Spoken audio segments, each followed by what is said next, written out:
What Really Happened with your host, Mike Rivero. You're listening to the Republic Broadcasting Network, where you'll find out what the Fukushima's going on. And aloha, America. Welcome to our show today. It's Monday, July 25th, 2016, and yes, we are live today. We did have that tropical storm Darby over the weekend, and it did get rough, especially last night, but was nowhere near as bad as they were thinking it might be. So we're live and online, and everything's all working out here just hunky-dory. We have a lot of stuff to talk about today. The phone lines are open, 800-313-9443. Mike is in our control room, ready to pick up the phone. And I'm going to apologize up front. Because there is so much to talk about, I may not be able to take every single phone call. I'm going to just apologize up front because I sort of have to balance between news and conversation. Obviously, today is the start of the Democratic National Convention, and it is already a circus of chaos and disarray. They're in a panic over this latest leak of emails from the Democratic National Committee that have exposed a lot of the skullduggery that was going on behind the scenes to anoint Empress Hillary I and to basically deny Bernie Sanders any chance at the nomination. Now, the Democrats understand they have angered not just Republicans, but their own Democratic base, especially Bernie Sanders supporters. Any chance they were going to have to lure some of Sanders supporters back to support Hillary Clinton, that's gone out the window. There are protests all around. And the Democrats, for all their talk about criticizing Donald Trump wanting to put a fence along the Mexican border, the Democrats erected a 4-mile-long, 8-foot-tall wall around the Philadelphia convention site. They don't want to hear from you ordinary people. You're not supposed to count anyway. And Bernie Sanders are already out there chanting, lock her up, lock her up. Now, Hillary was already upset when the Republican convention started going on down, lock her up, lock her up. This is becoming a widely accepted point of view for Hillary Clinton. And forget about the White House. This lady needs to be in the big house. And all those Hillary for Prison buttons and posters and T-shirts, those are now hot sellers all over the place. Now, more and more information is coming out of this email dump, and the Democrats and Hillary's campaign are in serious trouble. They can't deny these emails because many of them are already in the public record from the email releases from the Judicial Watch lawsuit and the FBI investigation. So they can't say this is all made up, and they're trying to deal with that. And they're going back to this idea of the Hillary Victory Fund fraud, where Hillary literally went out to the state Democratic parties and said, we will give you a whole bunch of money as long as your state superdelegates pledge to Hillary Clinton regardless of the popular vote. And that's been a big part of it, because all along we've seen all these primaries on the Democratic side where Bernie Sanders would win the popular vote, and somehow Hillary Clinton came out with more delegates. Now, the Democratic National Committee understands this looks really bad, and a rule change was proposed to abolish the superdelegates. And the Democratic National Committee basically came up with what they think is a compromise position. Starting in 2020, the superdelegates will be instructed to vote along with the state's voters' preference. But that, of course, does not change the situation here. Hillary's bought and paid for delegates are still going to be voting for Hillary Clinton. And you need to understand just how wide open this fraud is, because Governor Blagojevich was sentenced to 14 years for what the Democratic National Committee and Debbie Wasserman Schultz did. Now, Debbie is out there. I mean, she's already announced her resignation. She's not going to be on the podium for the convention itself. And she was trying to meet with delegates from her own home state where she's fighting for re-election. She got booed there by the Florida delegation. So she's in serious, serious trouble. Now, Debbie Wasserman Schultz's primary opponent, Tim Canova, is filing an FEC complaint against her, charging that she used Democratic National Committee resources for her campaign for re-election in Florida. And that is a tacky no-no. So it's all starting to really, really unravel. And Of course, we don't need to worry that much about Debbie Wasserman Schultz because Hillary Clinton has already hired her into a new position. Oh, my goodness here. Debbie Wasserman Schultz is now going to be in charge of Hillary's campaign to get the Democratic vote out in all 50 states. So not even the appearance of any kind of regret or shame for what was done here. Now, they've picked a new interim DNC chairperson, Donna Brazile.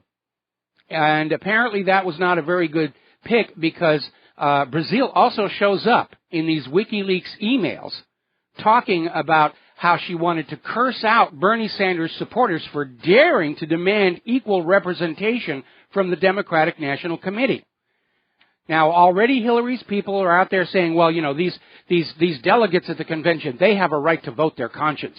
Yes, they do, as private citizen voters come November. But delegates are supposed to represent the will of the voters in their state, and that's why people are very, very angry. And so this new interim Democratic National Committee chairwoman is just another slap in the face for Bernie Sanders supporters. More of these emails are out there saying that Hillary is planning on rewarding big donors to her campaign with federal appointments. She's not going to be filling up her administration with the best qualified people, but just those with the biggest wallet, which is nothing new and explains why so much of our government policy turns out to be poorly thought out junk and failure after failure after failure. Yet another leak from these emails is how the Democratic National Committee was working with the corporate media to portray Bernie Sanders supporters as violent. It's not the fact that they're violent. How dare they? They're the problem. And, of course, they're doing that same tactic right now during the convention. So what if we cheated him out of the nomination? It's his supporters who are the problem because they're unhappy. All right, we're going to do a shout-out to our on-air affiliates who are rejoining our network. We're talking about the Democratic National Convention. We're talking about this massive dump of Democratic National Committee emails through WikiLeaks, and reporters are digging through all of these emails, and they're hitting lots and lots of pay dirt, emphasis on the dirt. Yet another one of these leaked emails shows how Debbie Wasserman Schultz tried to smear Donald Trump as an anti-Semite. And, of course, I saw that one personally. I'm getting all these emails saying, oh, he's an anti-Semite, or he's on the side of Israel. I mean, they're flipping back and forth. So let's hit some of the highlights here about how the Democratic National Committee, which by their own rules is supposed to be impartial during the primary season, was working with the corporate media to coronate Empress Hillary I.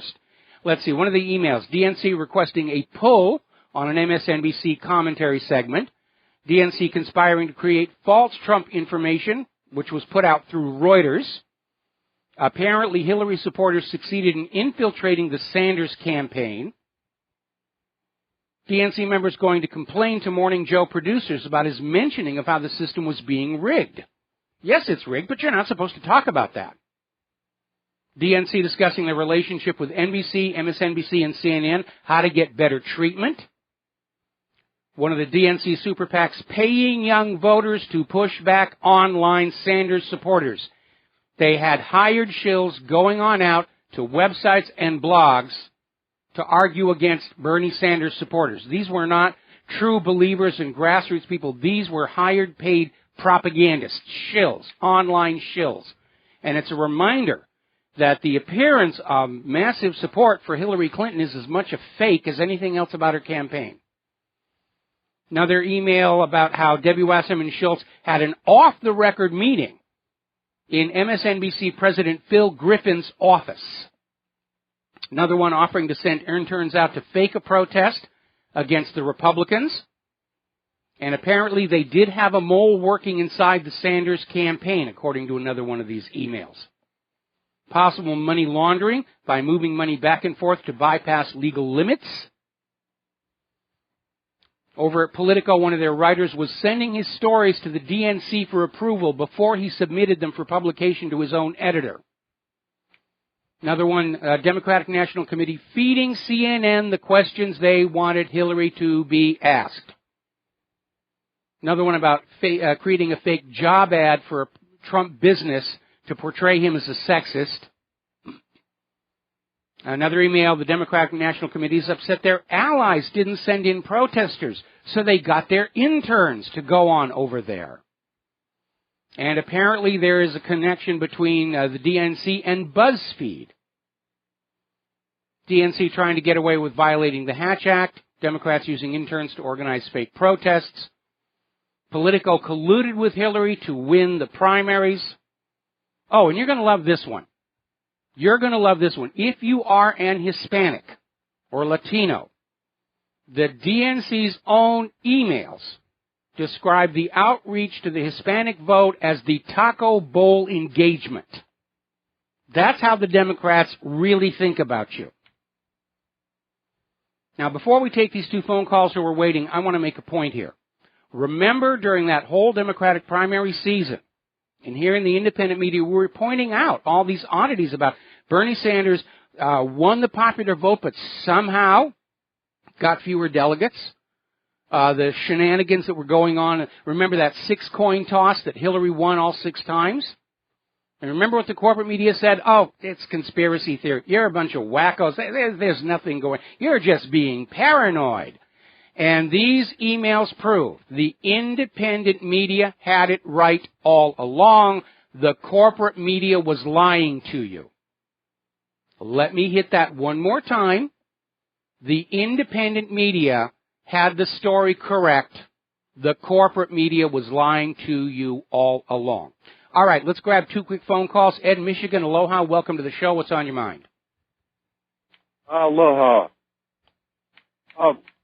I wasn't sure how much wind and rain you got from that tropical storm, so... It was a lot. It was a lot. I've been writing letters to my senator for the last year. Why isn't Hillary Clinton in jail yet? Was my question. That's a good question, and a lot of Americans are asking that right now. And then another thing was, have you seen the Christopher Bolin, we have been deceived about 911? Yes, and we're going to talk about that as we actually get closer to 9/11 itself here. Right now, I kind of want to focus on the Democratic National Committee and what's going on over there. All right, so thank you for the phone. Also, thank you for the phone call. Thank you for the phone call. We're going to switch over to Dustin in New Jersey. Dustin, aloha. Welcome to the show. What's on your mind? Hi, Mike. Banana Republic, here we come. No, Banana Republic, here we are, because this is a Banana Republic now. Yes, it is. And, I mean, at this point, if the American people can't figure out what's going on with both parties, how rigged it is, how much they don't give a crap about you, they lie to you, they send your kids off to die for them, and they're laughing at you. Everybody listening, they're laughing at you. If you vote for Hillary, they're laughing at you because she's playing everybody like a fiddle, and so is Debbie Wasserman Schultz and all these other hacks on CNN, MSNBC, the Andrea Mitchells, and all these other people, Sky News, the same crap, you know, Mike? Yeah, it is.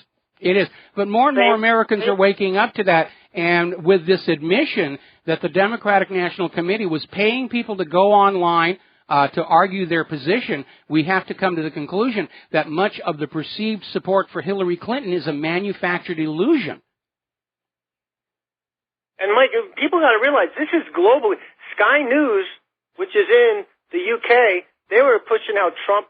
All he needs is a mustache. He'd be like Hitler. I mean, it's the same. It's this group of people. People need to realize this is an oligarchy group of people around the world in the West that are linked together with the banks, the politics, and everything, and they're all favoring Hillary because she's part of the oligarchy. You know, it's one big party, and you ain't in it. Well, it's the globalists, and the globalists are seeing Donald Trump as a major, major threat to their plans, although at this point, considering what's going on in the European Union, I would say that this push for the New World Order and a global government is already in serious trouble, and, you know, Trump's not even in office yet.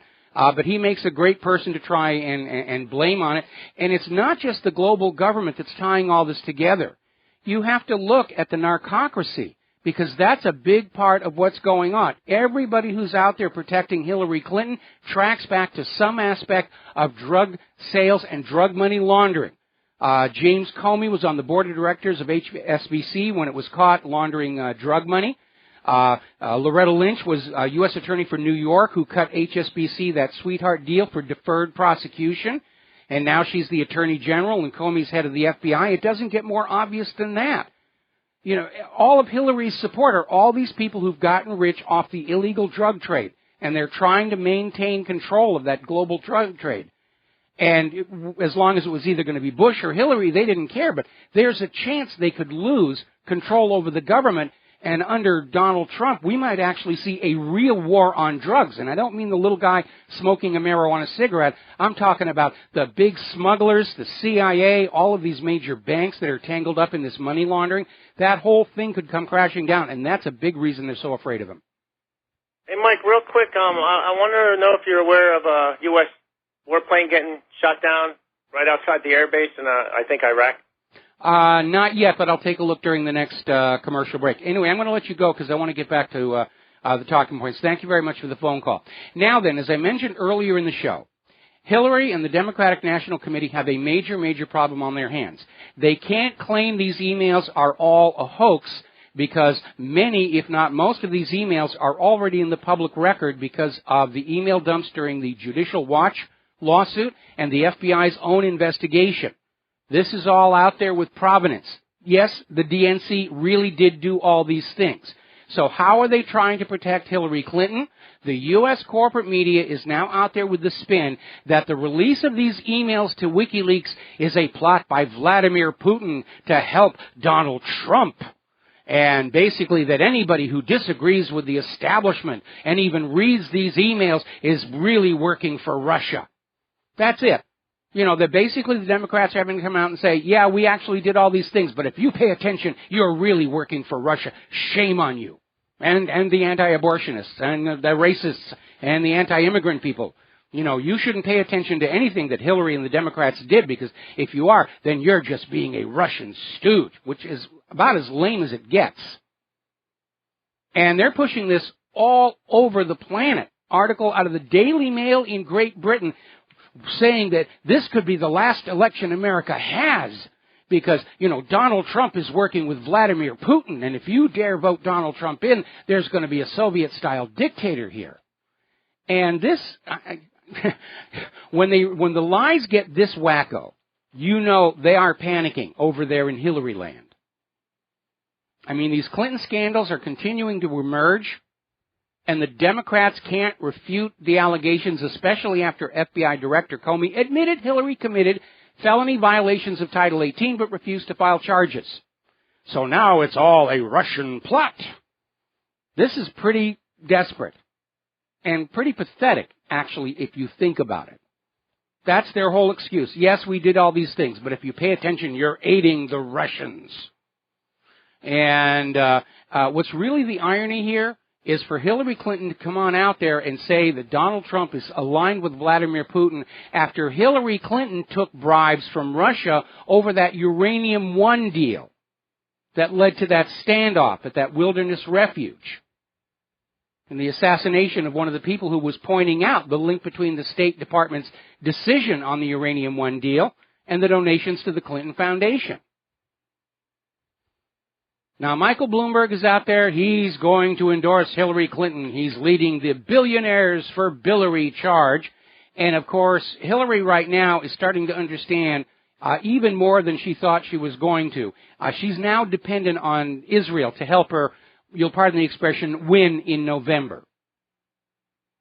But Bloomberg doesn't have a really good reputation outside of Wall Street. His endorsement isn't actually going to carry that much weight. And finally, an article coming out of davidswanson.org. According to the latest surveys, the Democrats are now less popular than atheism. We'll be right back. And aloha, America. Welcome back to the show. We're going to grab one quick phone call. Ralph in California. Aloha. What's on your mind today? Oh, hi, Mike. It's good to hear you back. I haven't called in a while, and it's good to hear you back in RBN. I just wanted to say a quick analysis, or not analysis, just funny how everything's resulting where I thought the RNC was going to be a big issue, a big mess with Donald and all that, and it was going to be a battle royale. Well, it was, but most of it wasn't reported publicly. I mean, there was that last-second fight to change the rules to unbind the delegates, and that failed. So there was a lot going on behind the scenes, and it wasn't being reported because they were trying to sell the public image of party unity. Good luck on doing the same thing with the Democrats at this point. Exactly. I'm looking forward to the DNC, the Democratic convention tonight, because it's going to be a big mess. Well, they just gavelled it in, and so it's all starting, and they got their big, staged, managed event going on. Anyway, listen, Ralph, thank you very much. I'm going to let you go here and get back to the news. Now, there's an interesting observation, and this is out of the New York Post. Hillary Clinton understands that because during the primary season, she kept changing her position depending upon who she was talking with. When she was down in coal mining country, it's, we're going to support the coal mines. When she was in the more liberal areas, California, we've got to shut down carbon and we've got to end coal mining. Now, of course, it's the national convention. Everybody is watching. And Hillary is kind of at a loss because there's very little that she can say that is consistent with what she's been saying on the campaign trail.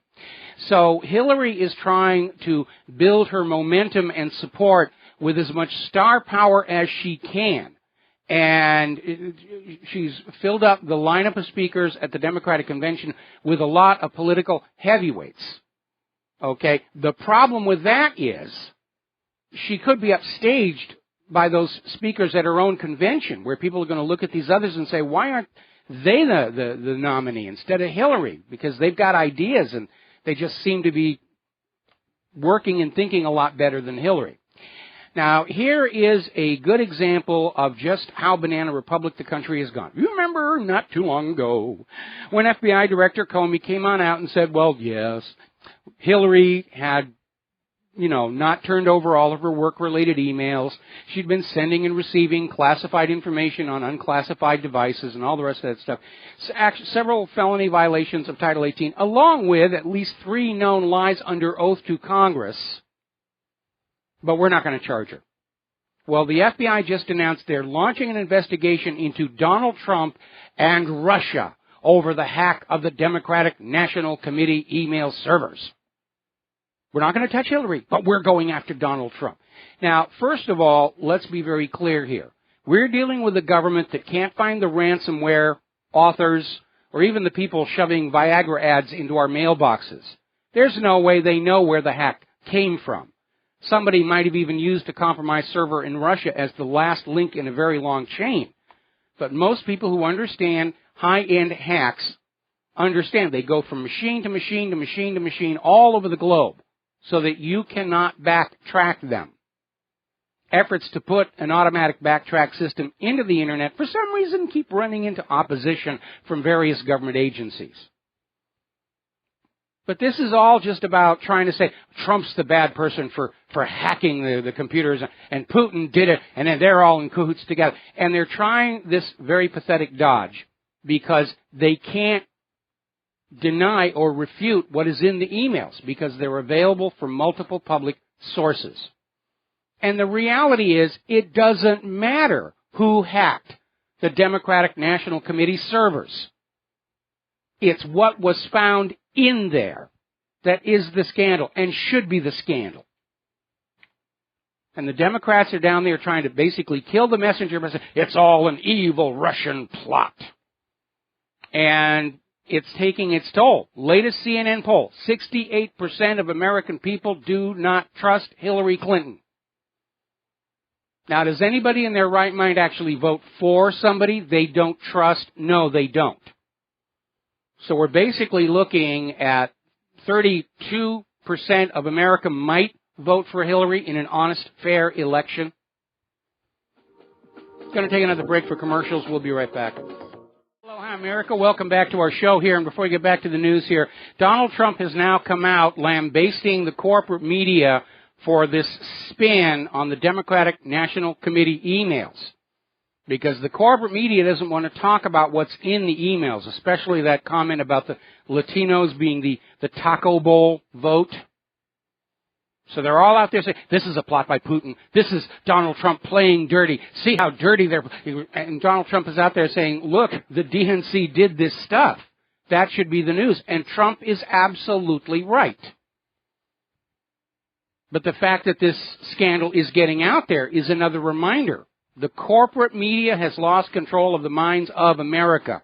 The new mainstream is right here on the independent media.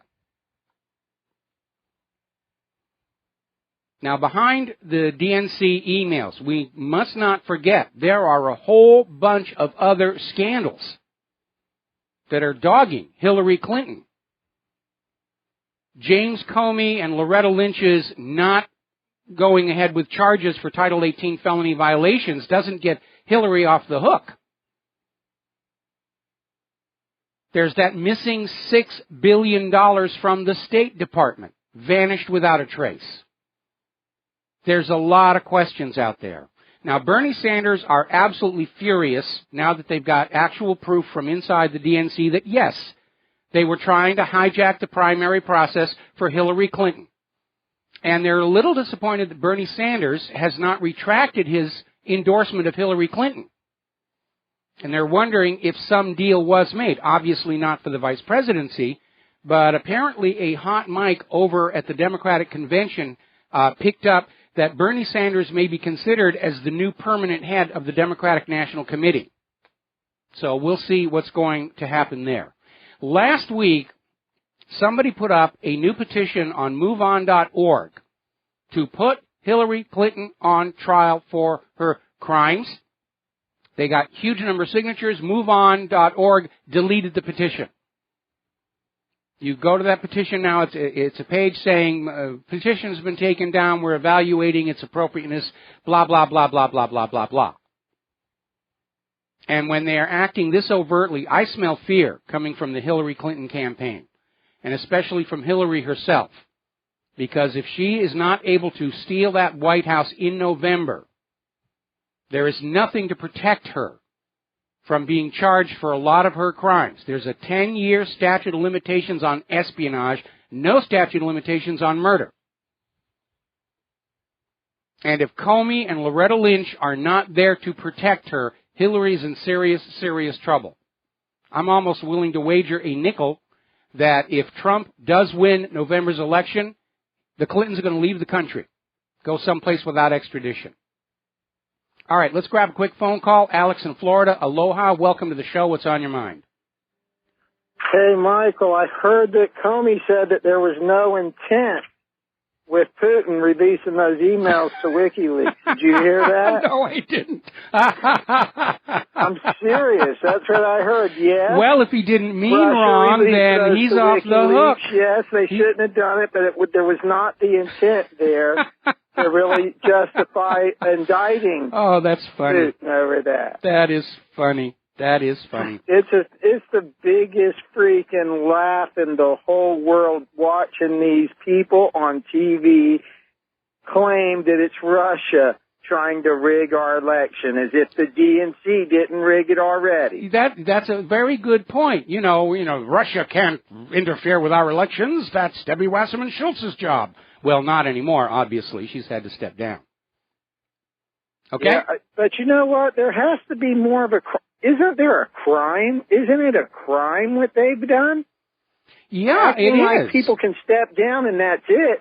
That's not punishment. No, there should be a crime. You catch a guy smoking a marijuana cigarette, they're going to jail for a lot of years. Blagojevich went to prison for years for what Debbie Wasserman Schultz and the DNC did. But they're being protected by the narcocracy. Yeah, I hate to say it. Well, I do hate to say it. I supported Bernie Sanders with $500 on my freaking Discover card, and they screwed me over. I want my money back. Yes, they did.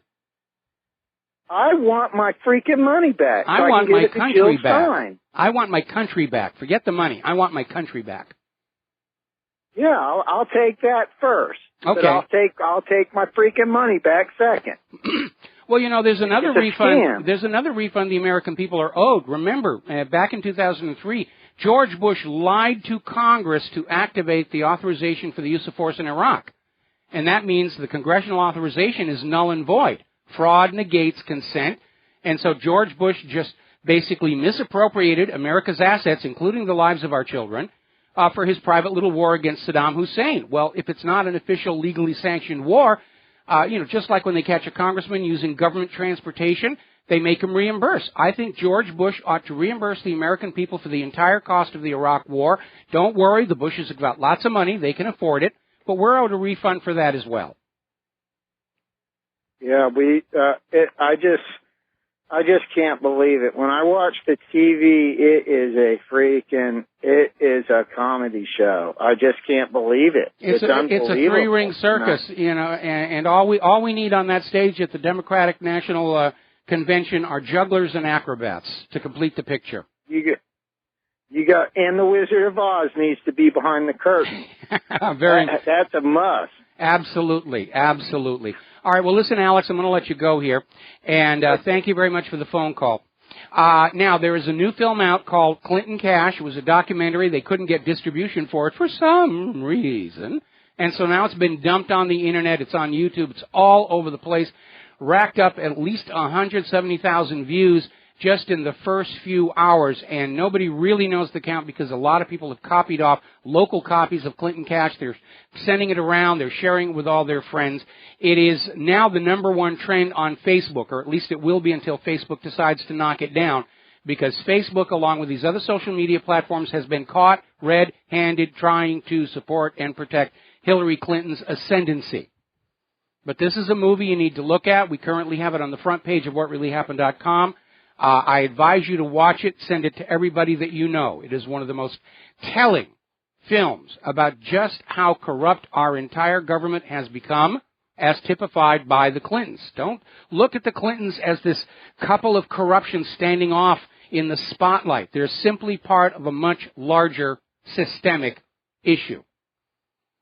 Now, yet another piece of information that has come on out from the Clintons' world of scandals is apparently Hillary Clinton changed her position on the Keystone XL pipeline following a $2 million donation from the TD Bank Investment Group. And that's actually inside the video Clinton Cash. Meanwhile, we've got another video from one of Hillary Clinton's delegates explaining how Hillary is going to ban all guns. There will be no guns allowed whatsoever inside the United States, except, of course, for the guns they're sending to Mexican drug criminals, ISIS and Al-Qaeda, because those are, after all, good friends of the Clintons and the Bushes and the government. So they're out there pushing this total gun ban agenda. Now, meanwhile, over on the other side, the Prime Minister of Hungary has come on out saying that Donald Trump is really what Europe needs. They don't need an extended Obama. They don't need another Clinton. They don't need another Bush. And so Europe is definitely behind Donald Trump, because Donald Trump is already on record. He's going to calm things down. He's going to go back to being friends with Russia and China, trade with them, peace through commerce. Hillary's already out there saying if she's president, she's going to make war on Iran. She's going to make war on this. She's already out there screaming that Putin's the enemy for hacking into her DNC servers, even though she doesn't have a single bit of actual proof that that could be done. Now, according to a recent report by Breitbart, there is now an organized, they're calling it a coup, by corporate media to try and shut down the independent media, which we've kind of known all along. There's a bunch of websites that are critical of Clinton that were actually down this morning. My server's under constant attack. You know, it's just become part of the background noise here. But there is literally a war on freedom of the press inside the United States of America, because the corporate media doesn't represent a free and independent press. It is owned by corporations and steered by government interests. Article coming out of ThomasDishaw.com, Reddit has been caught in this massive cover-up because people are posting the Clinton Cash, the DNC emails, Debbie Wasserman Schultz, all that stuff is being posted to Reddit. It never shows up on the main page of Top Topics. You get the Kardashians Now, not too long ago, there was that DNC staffer, Seth, I forget his last name, was gunned down in the middle of the street. The word was he was about to blow the whistle on some of the shenanigans that was going on inside the Democratic National Committee with regards to election fraud. There is now a $25,000 reward being offered, leading to the arrest of whoever it was who killed Seth Rich. $25,000, that's a lot of money. They may actually find somebody willing to come forward and blow the whistle on that. Now then, we need to go back and take a look at these recent attacks in Nice and in Munich. And I'm having to revise my theory about road rage down in Nice because some new information has surfaced. Primarily, the photographer who got the video of the start of the van plowing into the crowd at Nice, Richard Guchar, he's a German journalist, also happened to be the one who shot the shooter in front of the McDonald's up in Munich. That's really too incredible a coincidence to believe. And he's married to an Israeli politician and former spy agency employee and just happened to be there at both Nice and Munich. Now, complicating the situation is that there is one of the police women down in Nice has come forward saying that she was pressured to change her report about security during the Nice attack. And now the Interior Minister of France, Bernard Cazeneuve, is saying he's going to sue her for defamation. And remember, last week the French government was telling the authorities in Nice to destroy all video footage of that area. And here is the final coup d'etat. YouTube video was made by the man named as the Bastille truck driver. The Tunisian gentleman, he's apparently still alive and wasn't even in France that night. And he's made the video and put it up there and say, hey, I'm still out here. Now remember when 9/11 happened and they put up that list of all these horrible hijackers, and almost immediately there was an embarrassment where one of the named hijackers was a pilot for the Saudi state airline who was still alive, and he sued the U.S. for defamation successfully. And then finally, about a year later, FBI Director Robert Mueller came on out and said, well, actually, we don't know who was on those airplanes. All of these identities may have been stolen. Clearly, in the case of that Saudi state pilot, it was. Now, Cynthia McKinney has come on out and saying, yes, she believes that Israel is behind these terror attacks in Nice and Munich because of that link through that German photographer who was married to a former member of the Knesset, former Mossad agent.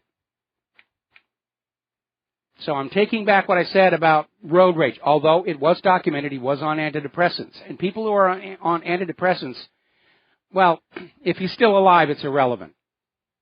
But they're easy to talk into things because one of the symptoms of antidepressants is poor impulse control. You give somebody an idea and they'll say, yeah, that sounds cool, we'll go do it. They actually have a new movie coming out about this idea of, I think it's called Nerve. It's sort of an online version of Truth or Dare. So let's go over to Turkey because that situation is unraveling rapidly. Remember, right after the coup d'etat, Turkey surrounded that base at Incirlik. They sent in prosecutors and police to examine the records. They are apparently finding evidence that is very damning indeed. NewsBud is reporting that the plotters of the Turkish coup that failed are members of NATO's Rapid Deployable Corps, and the man in charge was General John F. Campbell, former U.S. commander of the International Security Assistance Force for NATO. And apparently they found records that the U.S. government pumped in $2 billion to buy the cooperation of necessary people for this coup plot.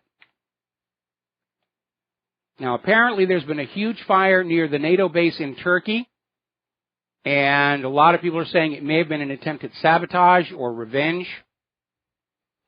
And Erdogan he's just going so overboard. He's ordering 1,000 schools be closed. Now, we need to look at exactly what he's closing and find out how tightly they're tied in with various U.S. government or non-governmental organizations with U.S. ties. Because while Turkey and the U.S. were all buddy-buddy, the U.S. was sending in all kinds of influence. And maybe this is just a purge of getting the American influence out of his country, which at this point, we have to admit he'd be justified in doing it. Now, you're probably hearing about this coming offensive into Mosul over in Iraq. The officers in Baghdad are openly expressing the opinion that this rush to an offensive in Mosul it takes place before November in order to try and influence that presidential election. Retired Army Lieutenant General Michael Rivero said his contacts in Baghdad have relayed their concerns, saying that there's now an artificial timeline and they're not really going to be ready for what could be the longest, toughest battle in the war against ISIS in Iraq. And we have to remember, the U.S. agenda in Iraq isn't against ISIS. It's to reimpose U.S. rule, get rid of Muqtada al-Sadr, and whack off a big chunk of Iraq for the future Kurdistan. So this is all really starting to come apart. And this is what happens when you load up your government with political donors, because a big fat wallet does not necessarily equate to intelligence, perception, and analytical skills. Meanwhile, the United States has now banned Russia from joining the U.S.-led coalition against ISIS in Syria, because Russia keeps on insisting on bombing ISIS when what Obama wants to do is ombe Assad-A. Shh, don't tell anybody. But there's now officially no cooperation between the U.S. and Russia inside Syria. We've got to take a break for commercials. Back with a phone call after these few words. And aloha, America. Welcome back to the show. We're going to take a phone call. John in Barbados. Aloha. Welcome to the show. What's on your mind? Aloha, Michael. Yes. I wonder if, the American people realize how the rest of the world views this circus called the American general election. It's absolute nonsense from beginning to end. I think the clowns are running the election process. Well, I mean, they corrupted it. They basically, the goal was on both parties. We saw this on the Republican side. We're seeing it on the Democratic side. The goal was to disconnect ordinary voters from the process of choosing the leaders. That's very obvious what's going on here. I think it's reflecting in other areas. NATO, for example. Now, we know that America runs NATO, really, and the Europeans are just the vassal states that follow in the coattails. I mean, this Anglo-American empire, if you like, is crumbling before our eyes. We're looking at several states now imagining themselves pulling out of NATO. Greece, Turkey, and several others, Hungary, appear to be saying we want no part of it. And being as all this nonsense now is being blamed on Russia, what part did Vladimir Putin play in the Democratic primaries or the Republican primaries? It's a joke. Of course it's a joke. What else are they going to say? Heck, you got us. We've been cheating the system. Yuck, yuck, yuck, yuck, yuck, yuck, yuck. I mean, the tar and feathers would be, out before nightfall. And they probably ought to be anyway. Tar, feathers, ropes, and rails. We're there already. Flaming torches and pitchforks. I'm looking forward to the DNC convention. And, well, it's underway right now, and everybody's out there speechifying, but anyway, apparently we're getting word right now is apparently they're going to make gun control a big part of their platform, and they're going to be using Sandy Hook as the reason why we have to push for stricter gun control. And that delegate who was caught on tape was out there basically admitting they're going to lie to get what they want. This isn't about public safety. It's about removing from the American people the right to say no to abusive government.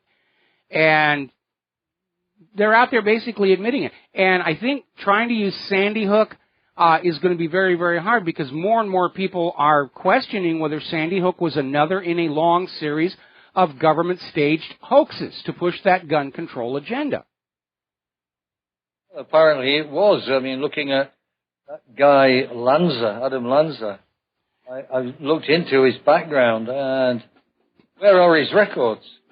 Can't find anything much about the guy. Well, you know, I still love the way they shut down questions about his prescription drug use because it'd be bad for the economy. Anyway, John, got to let you go. Take a break for station identification. Back with hour number 2 after these few words. Aloha, America. Welcome back to the show. Hour number 2. The phone lines are open, 800-313-9443. Now, about a week ago, there was a document leaked out from within the German government in which Germany officially changed its view of Russia from a partner to a threat. And this came on out, and it caused a bit of consternation. Russia came back with a diplomatic note saying, we're very concerned about this, why you would think we're an enemy. And Paul Craig Roberts has an article out saying that while most people don't understand this, Washington, D.C. and its European slave states are trying to convince Russia they're preparing to attack. And the reason they're trying to do that is to get Russia to make the first move. So they can say, aha, we've got World War III and it's all Russia's fault. And there are plenty of historical precedences to show how this is being done. Whether it's sending in the Lusitania loaded with weapons without any escort to where they knew the German U-boats were going to be waiting. Roosevelt goading Japan for an entire year before Pearl Harbor and then acting like it was a big surprise. Saddam's nuclear weapons, Gleiwitz incident. How many more examples do you need? When a ruler decides he wants to attack another country, he has to lie and trick his people into going along. Because if a ruler got up there and said, you know, things are pretty okay right now, but I think I want to go into this other country and steal all their wealth from me, and your kids are going to have to do it for me, you're going to have a population saying, to heck with that. You know, what do we get out of that? Risking our children's life and limb. So every ruler who starts a war has to come up with some kind of a fraud or a hoax to get it going, to try and force the other country to make a move. Now, Iran has issued a statement, as you know, part of the agenda in the United States to try and delay U.S. complying with the P5+1 is Iran's ballistic missile program, which was never part of the P5+1 agreement. And the attitude we're seeing inside official Washington is very simply, well, yes, Iran is complying with the P5+1, but they're defying us in other ways, therefore we don't have to keep our side of the P5+1 agreement. Now, setting aside that this sends a very bad message to other countries that you cannot trust any treaties that you sign with the United States, Iran raises a point. No nation has a right to dictate to another nation how they're going to try and defend themselves against an eventual invasion. And we know Iran is well aware. Hillary has stated, if she's president, she will attack Iran. So why wouldn't Iran, out of prudence and caution, get ready to defend itself? I mean, the attitude of the United States government at this point seems to be, we're going to come and invade you, but you're not allowed to have any defenses because of the rules we just made up. Now, apparently, tensions along the Kashmir border region between India and Pakistan are flaring up, whether they're doing so naturally or somebody's trying to goad it. But we could see open war break out there, and we're in a powder keg situation where any major war breaking out anywhere is going to be seen as justification for saying, okay, we're into it, let's just go, and everybody attacks everybody. Just like happened in World War I, because of all the foreign entanglements. Remember, World War I actually broke out between Serbia and Austria-Hungary. And then somehow in the American media and the British media it was mutated to Germany is our enemy. You know, forget about that Archduke Ferdinand nonsense. We have to get Germany. They just need an excuse to get going. Now, we've been talking about the latest effort to break Israel's blockade on Gaza. This latest one is called the Women's Boat to Gaza. And apparently they have gotten all their plans together. And they will be arriving on the shores of Gaza somewhere around October 1st. And my hat is off to these ladies. They're showing a huge amount of courage. They are betting that Israel's government is going to be more reluctant to commit acts of brutality and murder against women because of world opinion. I'm not sure that I would trust Israel to go along with that, but still, sooner or later that blockade has to come down. Let's talk about the economic news. Story out of Investment Watch blog. Look who's frantically demanding that taxpayers stop Italy's bank meltdown. This is Mario Draghi, president of the European Central Bank. And that's all they ever do. They're working on this Ponzi scheme, private central banking system, and every time it gets into trouble, what do? Oh, well, we'll make the taxpayers give us more money. That's all a bailout is, whether it's in Europe or the United States. Taking $1 trillion from the taxpayers and giving it to the banks so the banks can turn around and loan it back to the taxpayers at interest. That's all a bailout is. Sweet deal for the banks, not so good for the people. Having to pay interest on money that used to be their property. And now while Italy is thrashing around with what they're doing, now the banks in Portugal are saying they're going to need a taxpayer bailout. I think it's time to let all these banks collapse and stop sticking the taxpayers for the greed and corruption and fraud of this banker class. Because we keep finding them involved with fraud, corruption, drug money laundering. Deutsche Bank has shuttered another 200 branches. They're in trouble.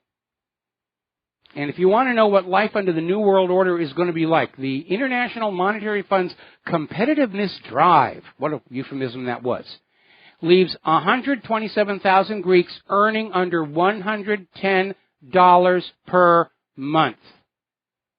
And here's the problem. If the people of Greece aren't earning a lot of money, they can't pay taxes. If they can't pay taxes, Greece will never get out of debt to the IMF, and that is by design. All right, we're going to do a shout-out to our on-air affiliates who are rejoining our network right now. We're talking about the economy. We're talking about the deteriorating situation in Europe and the tendency for these banks, every time they get into trouble, they just turn to their buddies in government and say, take more from the people, give it to us. And they're driving down wages and salaries. At the same time, they're saying you've got to pay more in taxes and more in costs. It's a train wreck getting ready to happen. Rising prices and taxes on one end, lowered salaries and wages on the other. We all know how that's going to end. But the money junkies are so caught up in their addiction, they can't see the big picture.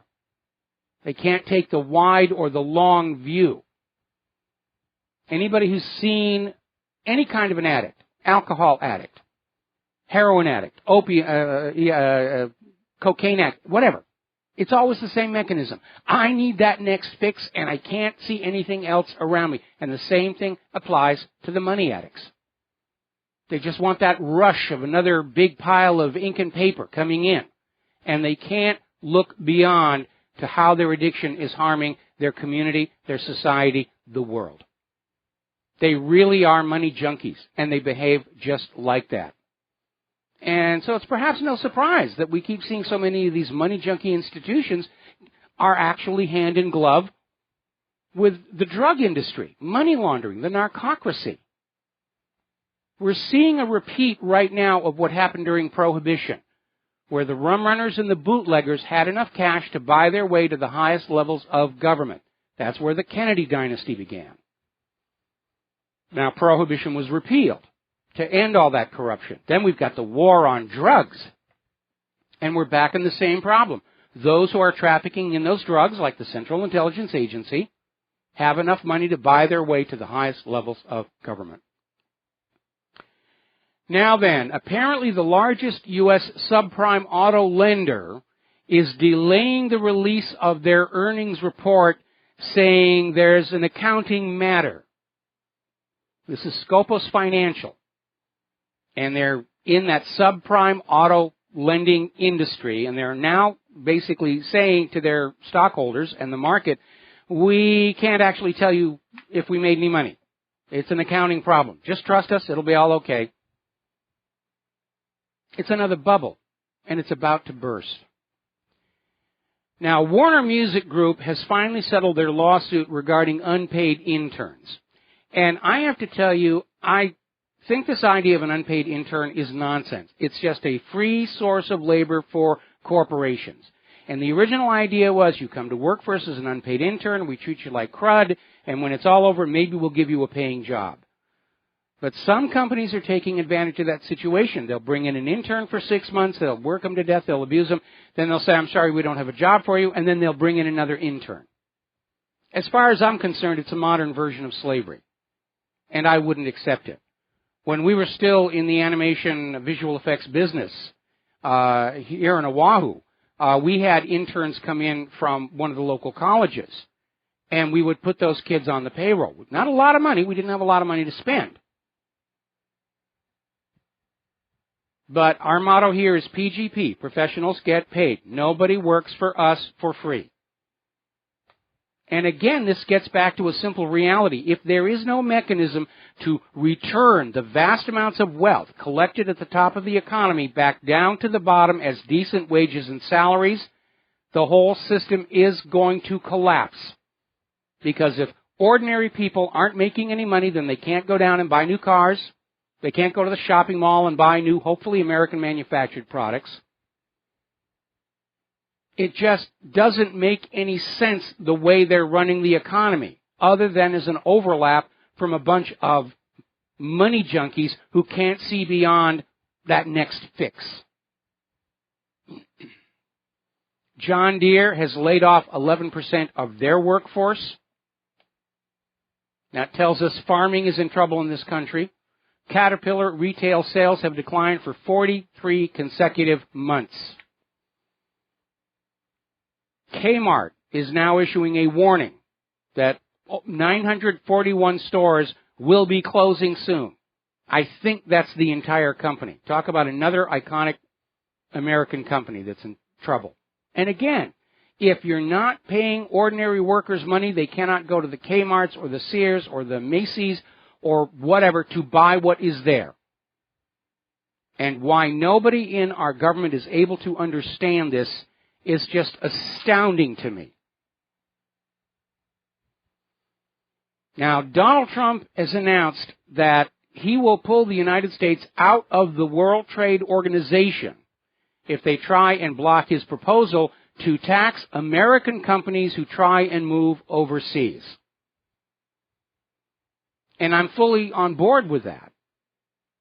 This whole globalism nonsense is great for the globalists and the corporations, and it's terrible for the people. BBVA, Spain's second biggest bank, is getting ready to cut thousands of jobs.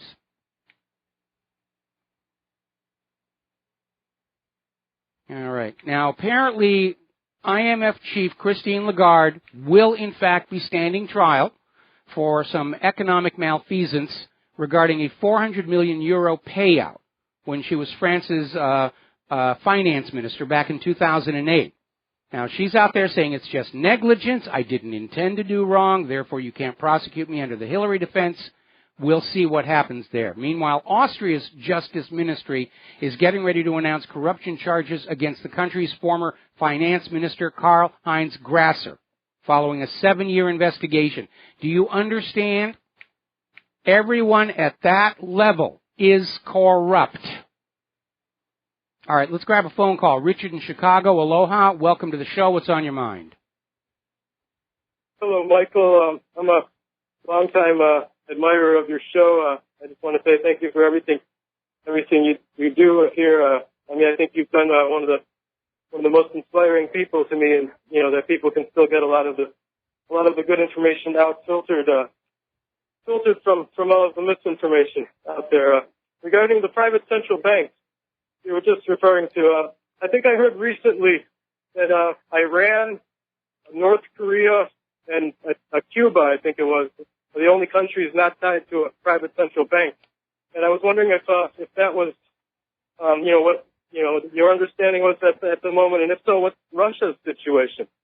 Well, Russia has a privately owned central bank, but Putin took control of it. It's now run by the government in order to manage Russia's public currency as a public utility. And by the way, the day that he did that is when Putin went from being a close ally of the United States to the top of the U.S. government's special high-interest targets list. Okay? And then China, they have a currency now that's what is it, gold backed? It's a tradable currency that a lot of more countries are using. Yes. Now, what exactly is their situation with their private central bank? I assume they have some sort. Actually, I need to look a little more closely at China's economic setup. I think their banks are privately owned, but like Russia, they're under control of the government. And that's why they produced currencies which are seen as much more reliable and trustworthy than the U.S. paper dollar. For one thing, the U.S. paper dollar, people like to just say, well, there's nothing backing it, there's no gold or silver. That's not entirely accurate. The U.S. paper dollar is backed with the future slave labor of the American people through those treasury bonds.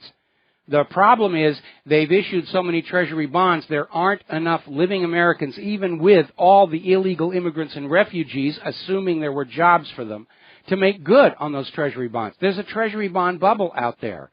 And because of that, more and more countries are wanting to use the ruble and the yuan for cross-border trade and banking. They're walking away from Bretton Woods. Actually, they don't need to walk away from it. Richard Nixon legally ended Bretton Woods when he ended gold convertibility back in the 70s.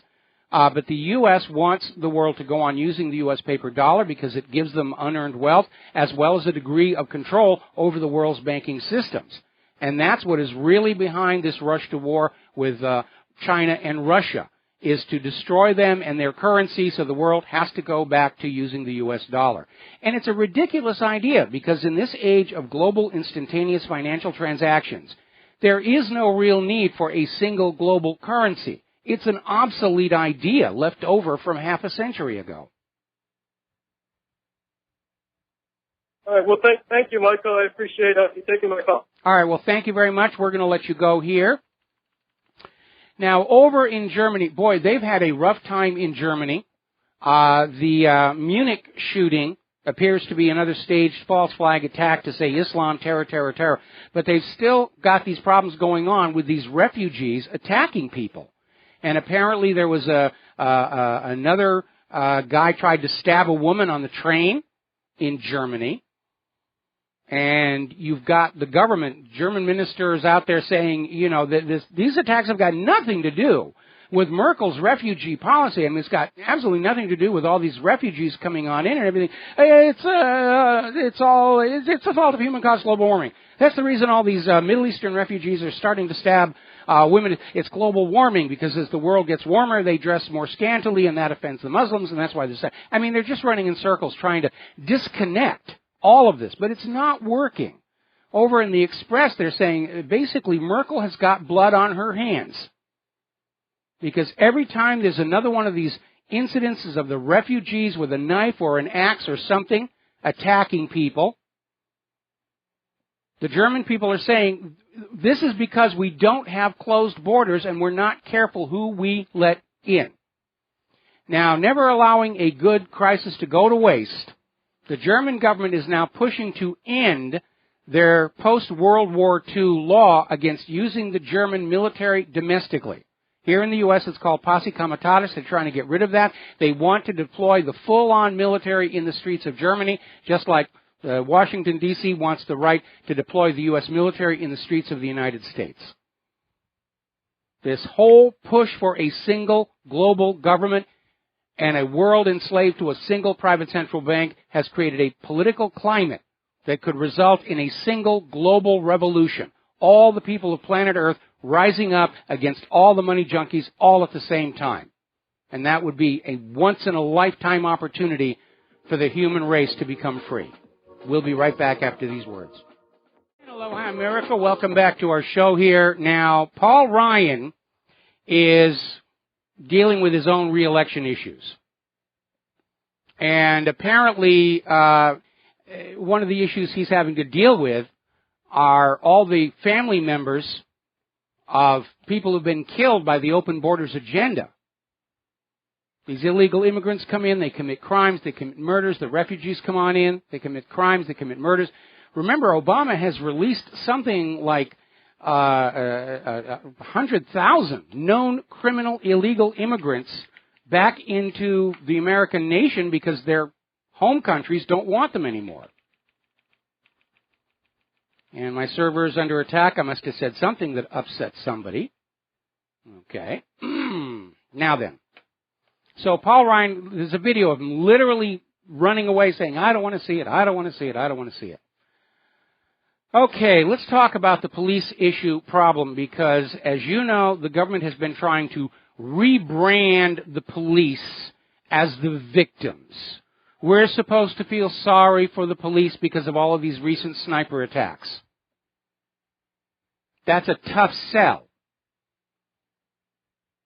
Because it would be one thing if the police had been doing their job properly to protect and to serve, if they'd actually been catching real criminals, people might fall for it. But the American nation has, for decades,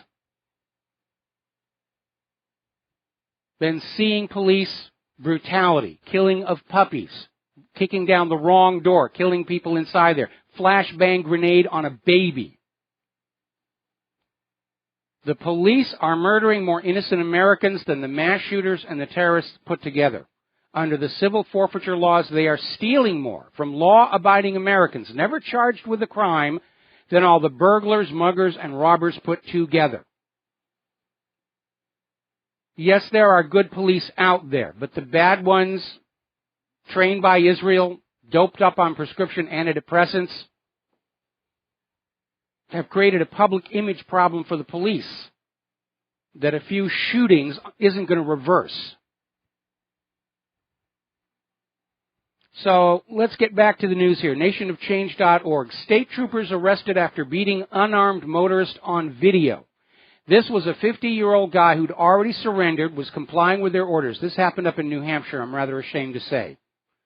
And there were at least 7 officers in the video. None of them attempted to stop the other troopers from viciously beating this guy. 50 years old, surrendered, under control here. Now, there is a little bit of good news. This happened down in Orlando, Florida, where a police officer was caught on the dash cam beating a handcuffed man. 2 of his fellow officers turned him in. So, see, there are some good cops out there. They don't get a lot of press, because the bad ones are causing so much problem.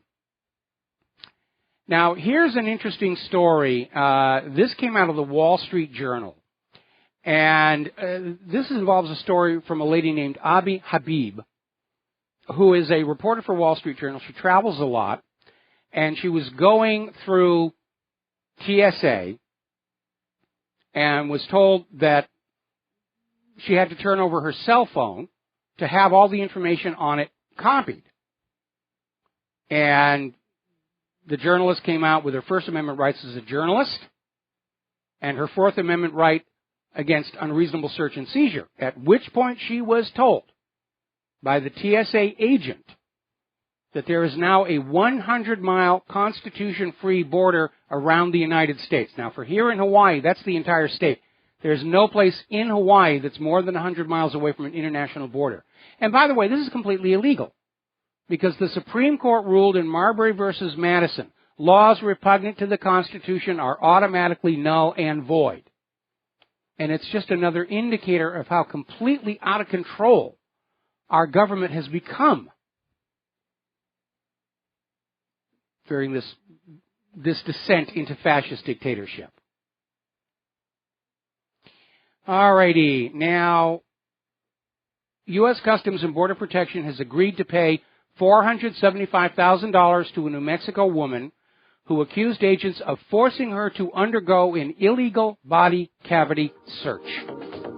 Good. I hope they make those guys personally financially liable for that. We got to take another break for commercials, and we'll be right back. And aloha, America. Welcome back to the show here, and we're talking about the TSA, the second most hated agency in the U.S. government. And apparently up in Seattle, they arrested a TSA worker on a voyeurism charge. Now, he was not at the security gate, but apparently they spotted this guy on an escalator using his cell phone to reach under the skirt of the woman standing in front of him to take some videos. And that is perverted. Let's be honest about that. And there's a couple of aspects to this. First of all, it displays an institutional disregard for the privacy of other people. We've seen it at the security gate, and now we have this guy in Seattle going up an escalator just using his little cell phone to reach under the skirt of the lady in front of him and shoot pictures of her nether regions. There are some really sick perverts getting jobs over at the TSA. And this reminds me of what happened when Claire and I recently went over to Kauai, which is the next island over that way. And on the trip out there, Claire's panties disappeared from her luggage. And she said, I know I packed them. You know, somebody had to take them out. I'm going, oh, come on, that's just ridiculous. Then I did a web search. And I discovered this is a major problem with women who go through the TSA and on the other side their panties are gone. So that some TSA worker can sniff at them while doing things that we cannot describe on the radio. And this is just more of the same thing. Now, there's another dimension.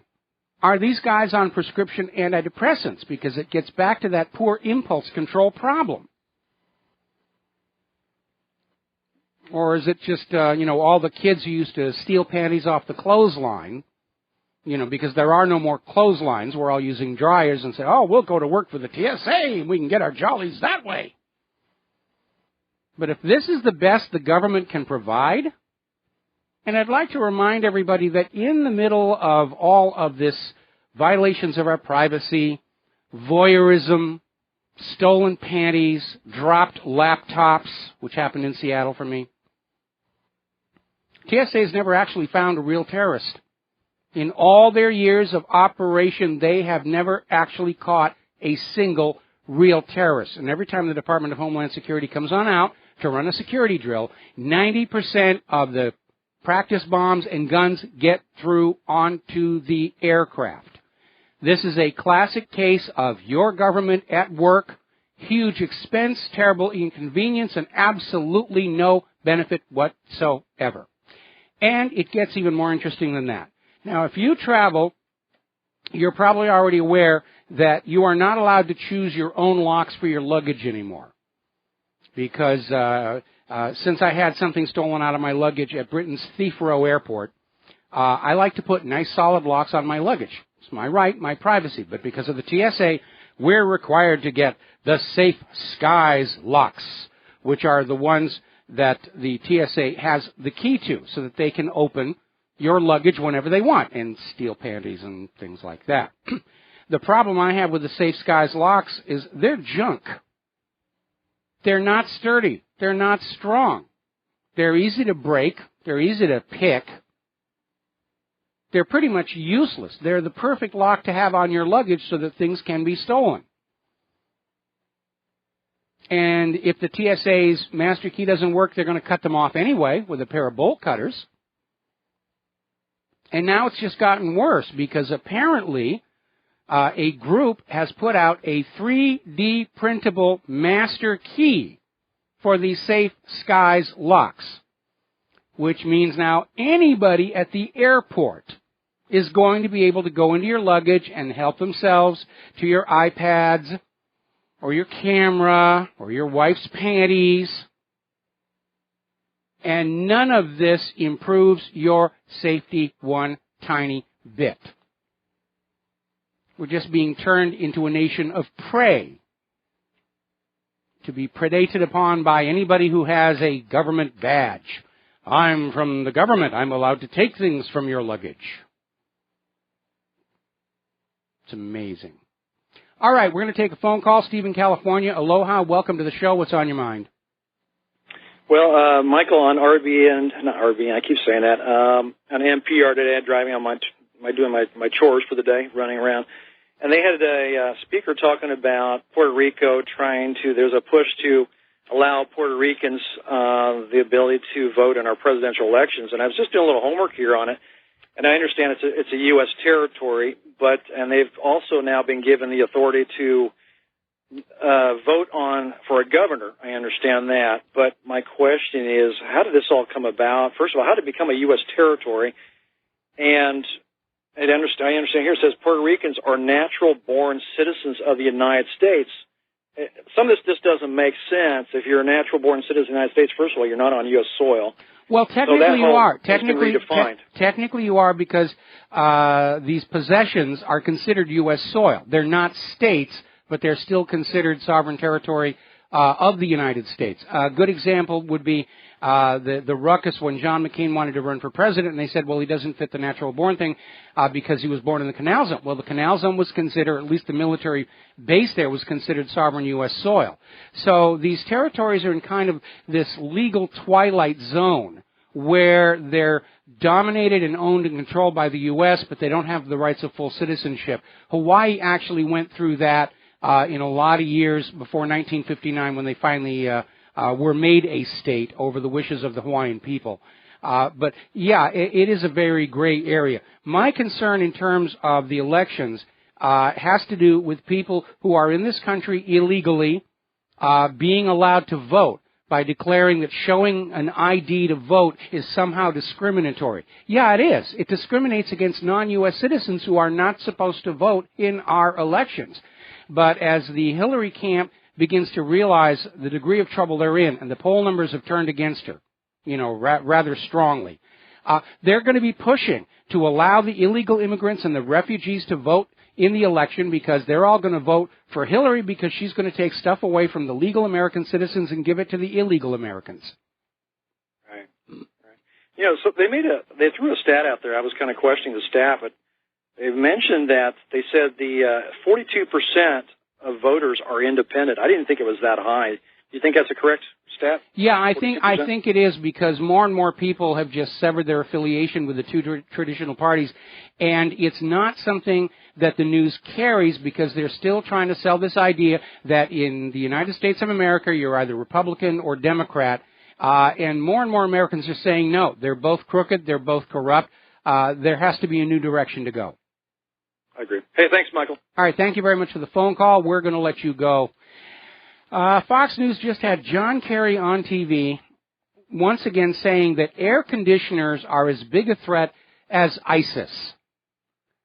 And it's a ludicrous statement to make, but Kerry's apparently been on this for a week now about how our two big refrigerators are a problem and our air conditioners are a problem. It's damaging the environment, and again, this reinforces my prediction that as soon as the November election is over, Obama is going to hit you with that carbon tax because the U.S. government is desperately broke. They did not get the sudden windfall of tax revenues they thought they were from Obamacare. And so now they're back to pushing human-caused global warming. And we've got NASA and NOAA are fully on board saying, oh, my goodness, this is the hottest year on record. Meanwhile, we're hearing from all over the Northern Hemisphere that the late spring and the early onset of cooler weather is harming agricultural crops. In fact, I've got another one here with some new numbers. Over in France, wheat production down 22%. Barley and oat yields are all down because the weather is actually cooler, not hotter. But remember the motto of the U.S. government. If at first you don't succeed, lie, lie again. That's all they know how to do. The U.S. government has gotten by controlling you with lies, fraud, and deception for so long, there's nobody left there that really knows how to do the job properly. The few who did, like Cynthia McKinney and Ron Paul, got booted out. We don't want facts and reality messing around with our little scams here. You two get on out of here. That's what's going on. Apparently there's been a mass stabbing over in Japan at a facility for the disabled. This is in Kanagawa. At least 19 people are dead. And the gun grabbers are wringing their hands saying, oh, why couldn't he have used an AR-15? What's wrong with him using a knife? Well, we're going to ban knives now. You're not allowed to have a knife unless you're a government-licensed chef or butcher or something that needs a knife. Well, you can have my Swiss Army knife when you pry it from my cold, dead hands. Remember that big stink a while back where there was this official at the CDC who was caught out literally changing the CDC's reports on sugar consumption at the request of Coca-Cola to say, oh, it's not such a bad deal. Well, that official has finally stepped down. And I think after a while, you're going to come to the conclusion, and it's valid, that nobody gets to be in the higher levels of government and corporation without being corruptible. And as a result, we are living underneath a corrupted government corporate structure. Now, one of the signs that we point to regarding dictatorship is the number of states in which it is now illegal to collect rainwater on your own property. These are the king's raindrops, you knave. Take him away and blind him. And it is completely ridiculous. I mean, even in Nazi Germany, Hitler didn't go around to people saying you're not allowed to collect the rain that falls on your house. We certainly had enough of it around here last night. Well, over in Colorado, they've amended the law. Okay? The new law says that you can collect and store up to 110 gallons of rainwater in 2 50-gallon or 55-gallon drums. Anything over that, you get a fine. And I still think it's ridiculous. This idea that when you have a home or a farm and you're not allowed to collect rainwater because it belongs to the Nestle Corporation or some such nonsense as that. It really is completely ridiculous how intrusive government has become in our lives on behalf of various corporate interests. And yes, there's a water shortage.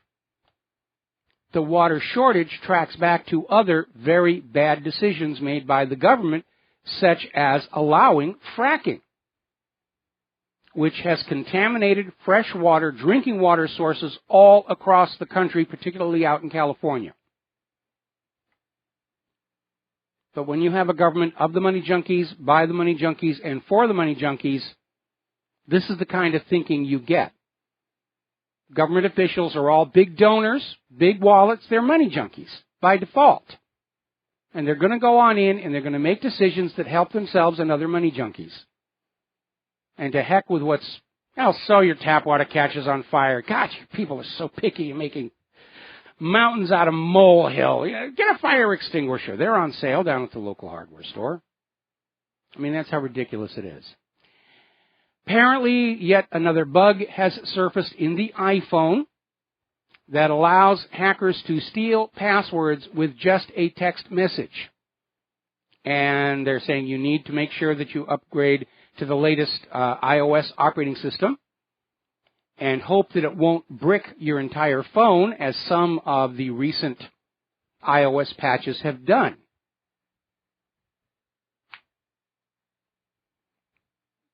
I remember not too long ago when letting your system update was assumed to be a good thing. Yes, they sold you an operating system full of problems, but they're fixing the problems bit by bit by bit by bit. But lately, there have been so many of these embarrassments, not to mention the Microsoft Windows 10 nagware, where you have to wonder, is it really worth it? You need the update to try and protect yourself from the latest malware, but at the same time, you could open up another problem entirely. They're not really being very careful with the software. I'll give you a good example, one that hits me. This is a Windows 7 machine that I'm using right here.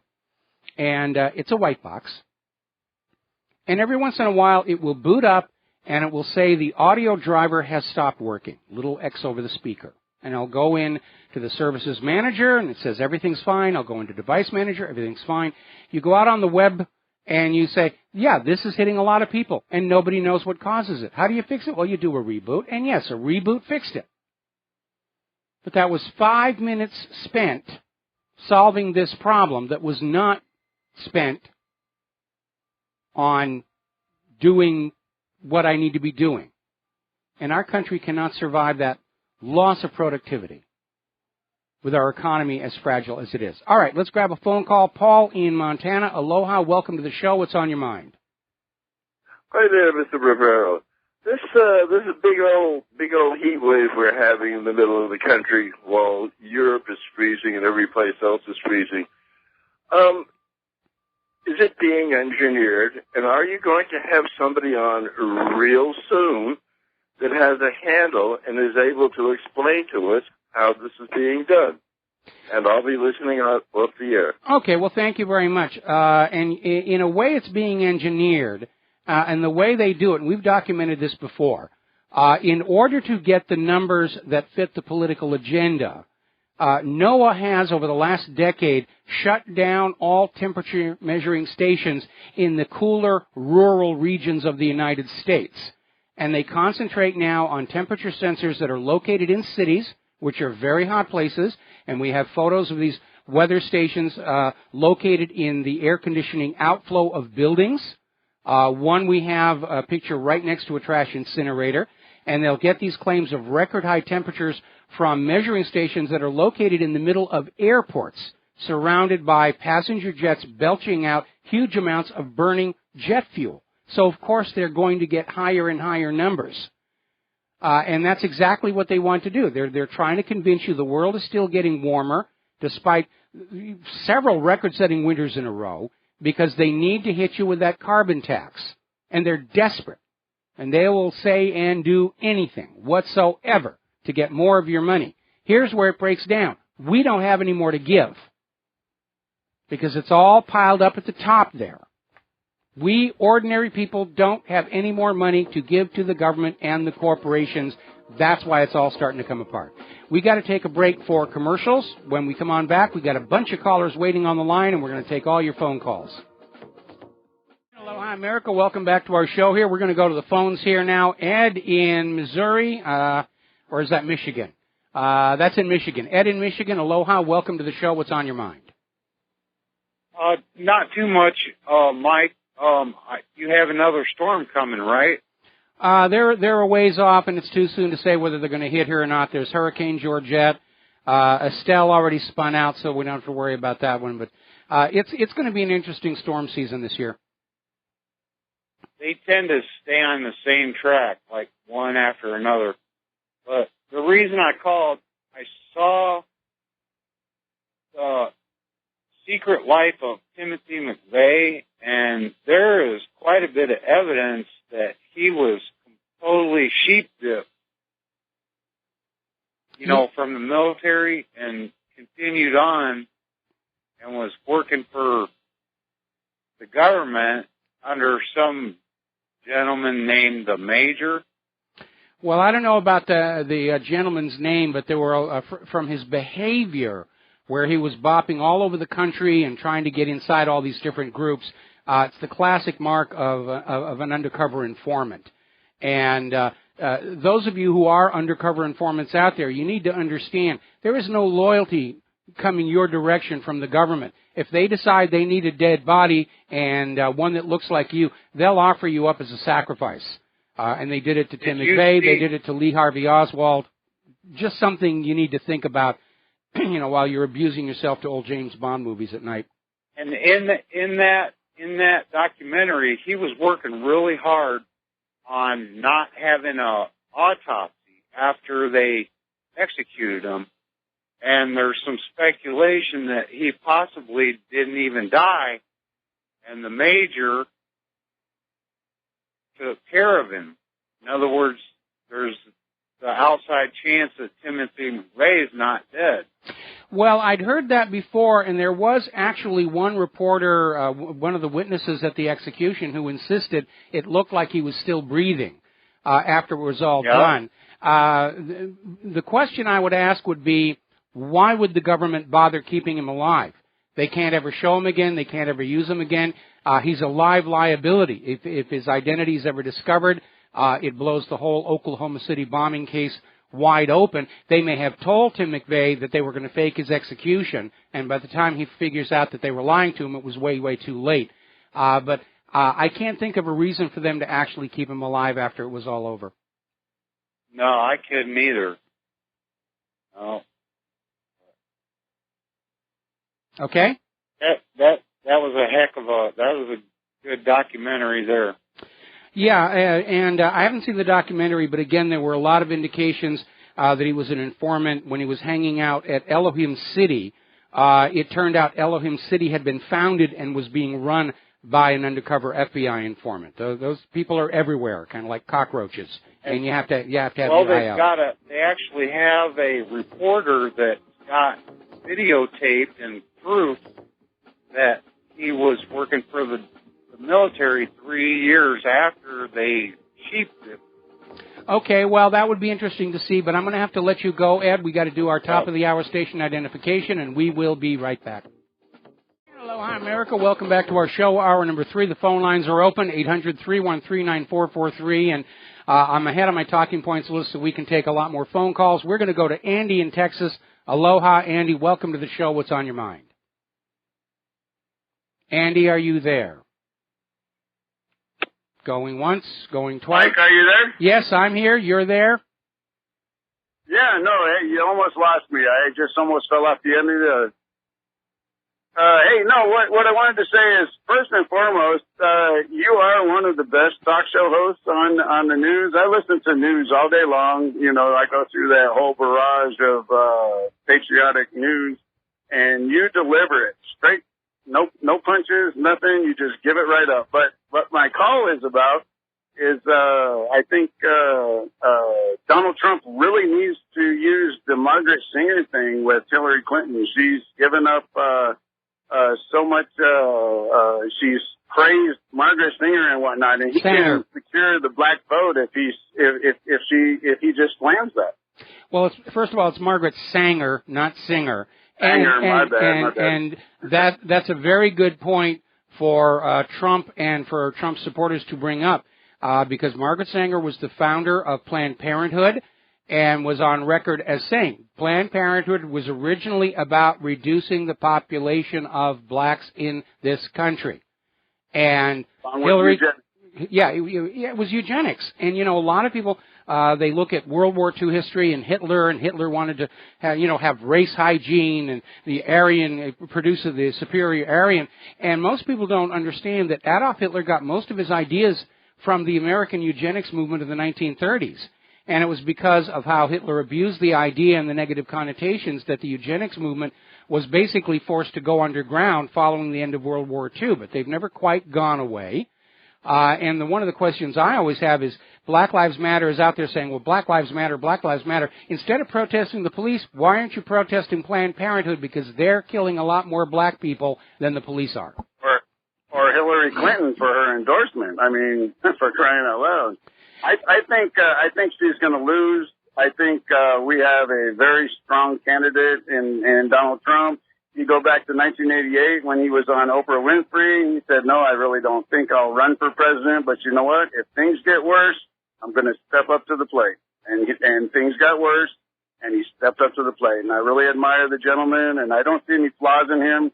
Sure, he's a businessman. He's done some things that may not be completely ethical, but he just used the system that was put in place, and he did what he had to do to get where he's at. And I admire the gentleman, and I really hope he wins. Thank you, my friend. Well, thank you very much, and I hope Trump wins as well. Like I said, if we get to November and the ballot has Hillary Clinton and Godzilla, the lizard will be getting my vote. Donald Trump's attractiveness is because he comes from the world of business. And yes, he's had some bankruptcies, but at least he got up there and tried to start a company. If you look at everybody else in Washington, D.C., they've spent their entire lives being lawyers and politicians, and all they know how to do is take money away from one group and give it to a bunch of cronies, and that's all they know how to do. And the politicians as a class lie from morning till night, like there Kerry's out there saying air conditioners are a bigger threat to America than ISIS. And, Donald Trump comes out of the world of business, where if there is no counterparty trust, if you have a reputation for not keeping your word, you're out of business. And that's in stark contrast to what's going on in Washington, D.C. Now, if you, going into this contest between now and November, you look at Hillary Clinton and all the baggage she's carrying. The travel office firings, Hillary Care, Cattle Futures Trades, Vince Foster, Ron Brown, Arkansas Development Finance Authority, Benghazi, her private email server, the collusion with the DNC to steal the nomination away from Bernie Sanders, who was clearly more popular. All of that stuff is following Hillary Clinton. Then you look at Donald Trump, and what have they really found about him? He made the illegal immigrants feel unwelcome. And that's basically all they've got. And the desperation of Hillary and her people against Donald Trump, I think, is illustrated by that ridiculous lawsuit that was filed originally in, I think it was either Nevada or California, where there was this woman who claimed that Donald Trump had raped her when she was 13 out on Jeff Epstein's Orgy Island. And it fell apart because the address given in the lawsuit was a boarded-up house. The phone number for the plaintiff was disconnected and had belonged to a dentist before that. Nobody could actually find this alleged female victim of Donald Trump. And so the court threw the case out, and now they've tried to refile it in New Jersey, but it's still got the same problem. Nobody can actually find the supposed plaintiff. But it's just out there to generate headlines. Oh, Donald Trump has been sued for tap dancing barefoot on shag carpeting on Shrove Tuesday, and whatever else they can say about him, and just hoping the headlines will convey the message, even though there's no substance behind it. But take a look at those Democratic National Committee emails and all the dirty tricks they were playing against Bernie Sanders, and then understand they're doing exactly the same thing against Donald Trump. Those DNC emails said they infiltrated Sanders' campaign to cause problems. They had at least one mole deep inside, and it's a guarantee they've done exactly the same thing to Donald Trump. You need to remember, one of Hillary Clinton's earliest jobs in the government, she served on the Watergate Committee investigating Richard Nixon and the committee to re-elect the president. And she got fired for lying and unethical behavior, but during that time, she got a world-class education in political dirty tricks from the feet of the master, Richard Nixon. And they've been playing every single one of those ever since. All right, we got to take a moment here to shout out to our on-air affiliates that are rejoining our network. We're taking phone calls and talking about politics and corruption. We're talking about the Democratic National Committee emails, which showed how Hillary Clinton and the Democratic National Committee were sabotaging Bernie Sanders, and understanding that they're going to be doing exactly the same thing against Donald Trump. They're just going to make up stories and try and get them headline coverage with the complicit media, even though there's nothing to back any of it up. And Hillary is trying to make the Democratic National Committee emails go away. She's trying to make her own private email server, and the possibility Comey said these secrets were out there for foreign governments to take. Comey admitted Hillary committed felony violations of Title 18. She wants that to go away. She wants Benghazi to go away. She wants the $6 billion that vanished from the State Department while she was Secretary of State to go away. And she's out there back to those well-worn canards, vote for me because I'm a woman. That's it. I'm a woman. You should vote for me because I'm a woman. And what is really amazing is how many brain-dead people are out there actually thinking that should be the final determination. But you need to go on back and remember in 2008, when everybody was out there saying, vote for Barack Obama because he's a black man and it's time we had a black president. And look what we got. Obamacare, NSA spying, more wars, a crashed economy.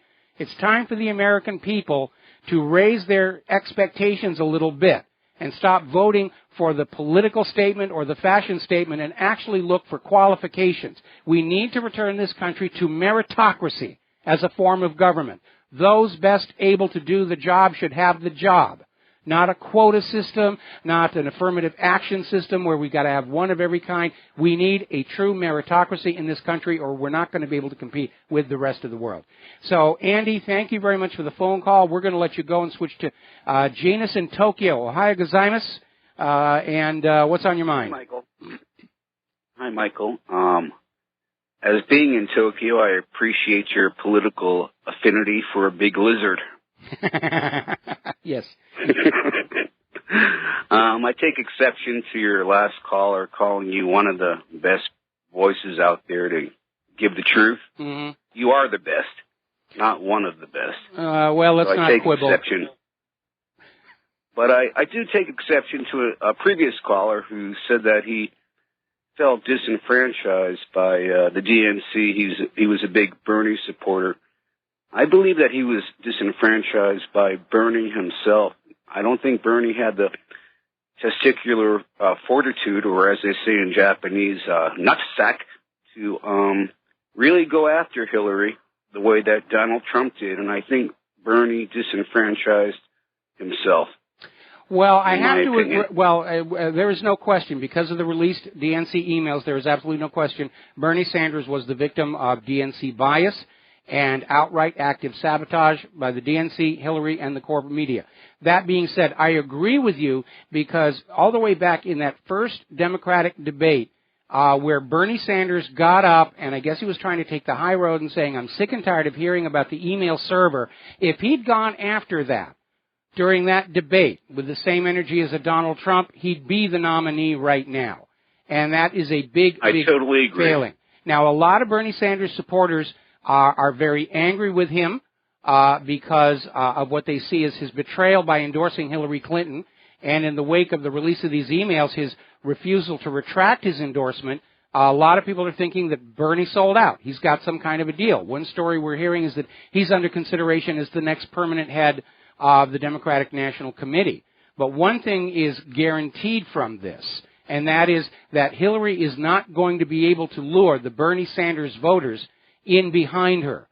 Even before this DNC email scandal broke, there were almost half of the Bernie Sanders supporters saying that they were going to cross party lines and vote for Donald Trump rather than vote for Hillary. And now it's going to be a lot worse. It's great because all the email stuff and everything is coming back to bite her in the derriere. But I want to talk about the refugee crisis. Okay. I think it's a lot more serious than these terrorist attacks that you see in Nice and Germany. I think it's really coming down to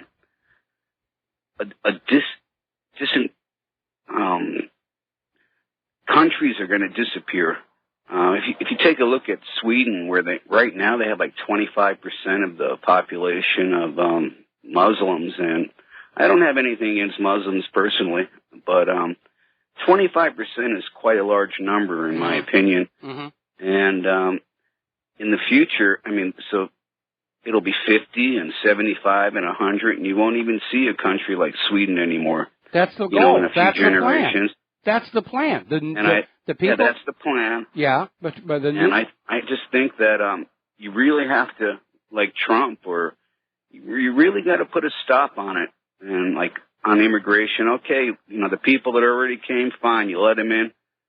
But you have to give them sensitivity training and not the people in your own country sensitivity training to take in immigrants. I'm a legal immigrant in Japan, mm-hmm.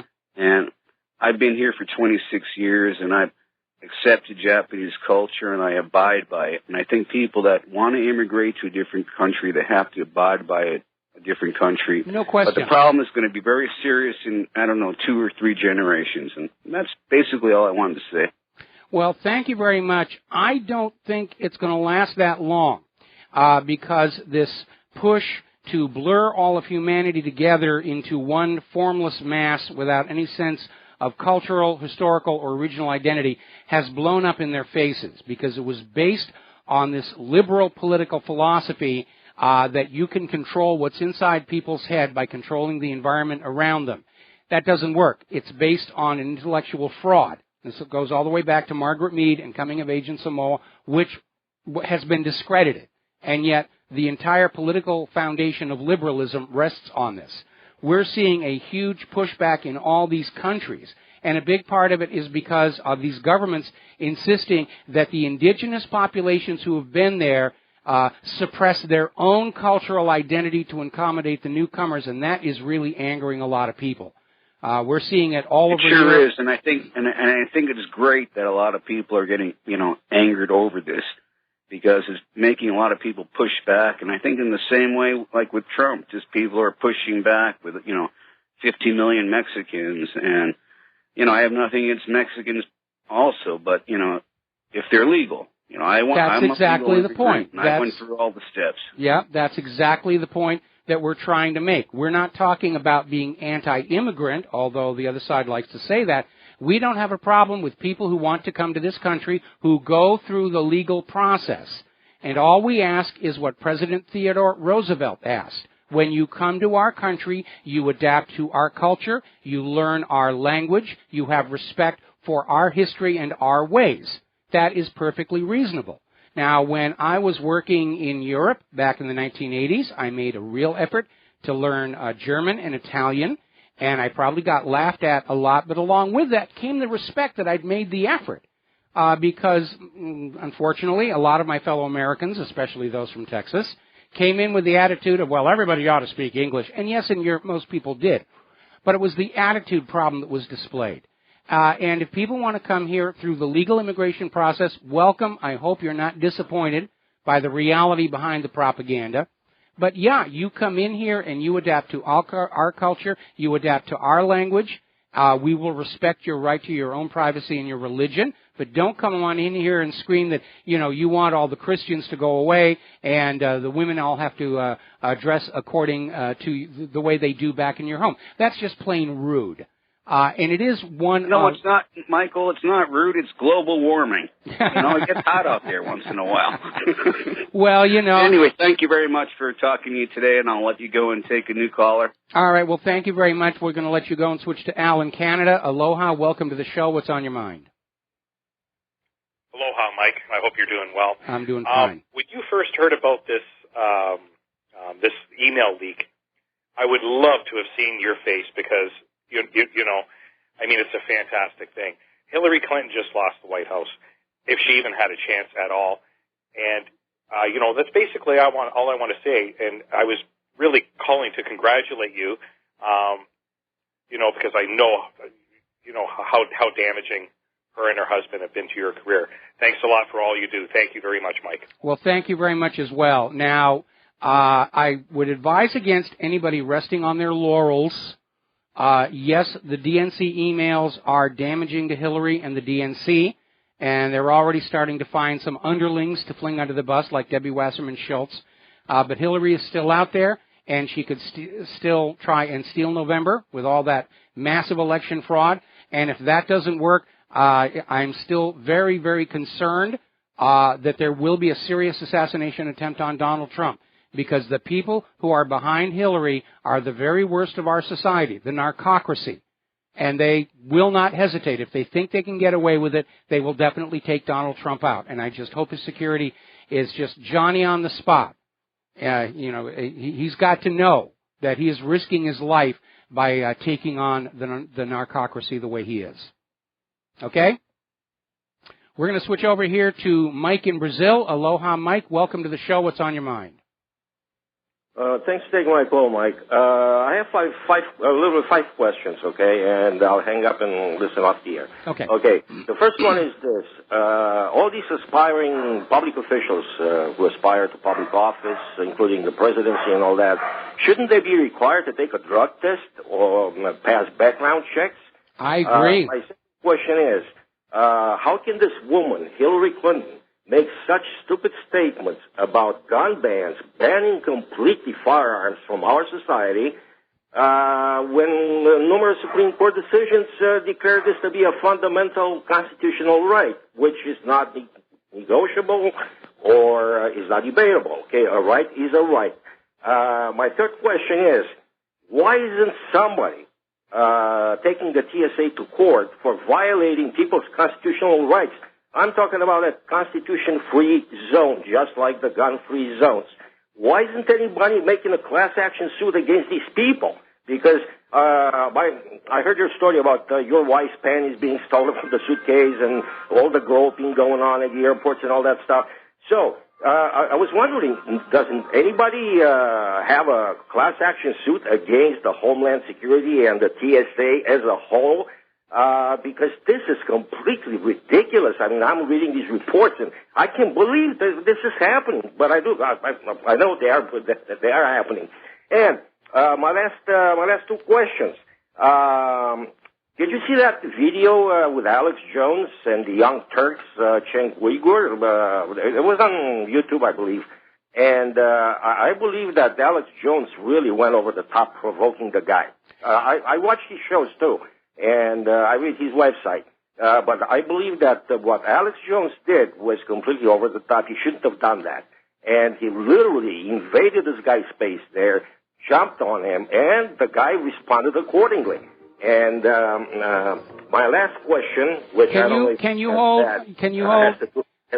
Mike, we got to take a break for commercials. Don't hang up. I'm going to come back to you after these few words from our sponsors. We'll be right back. Aloha, America. Welcome back to our show here. We're talking with Mike in Brazil. And, Mike, before you go on to the rest of the questions, let's go back and address a couple of things that you said. First of all, I'm absolutely in agreement. Politicians should be subjected to regular drug and alcohol tests, just the same way that they do with, for example, pilots.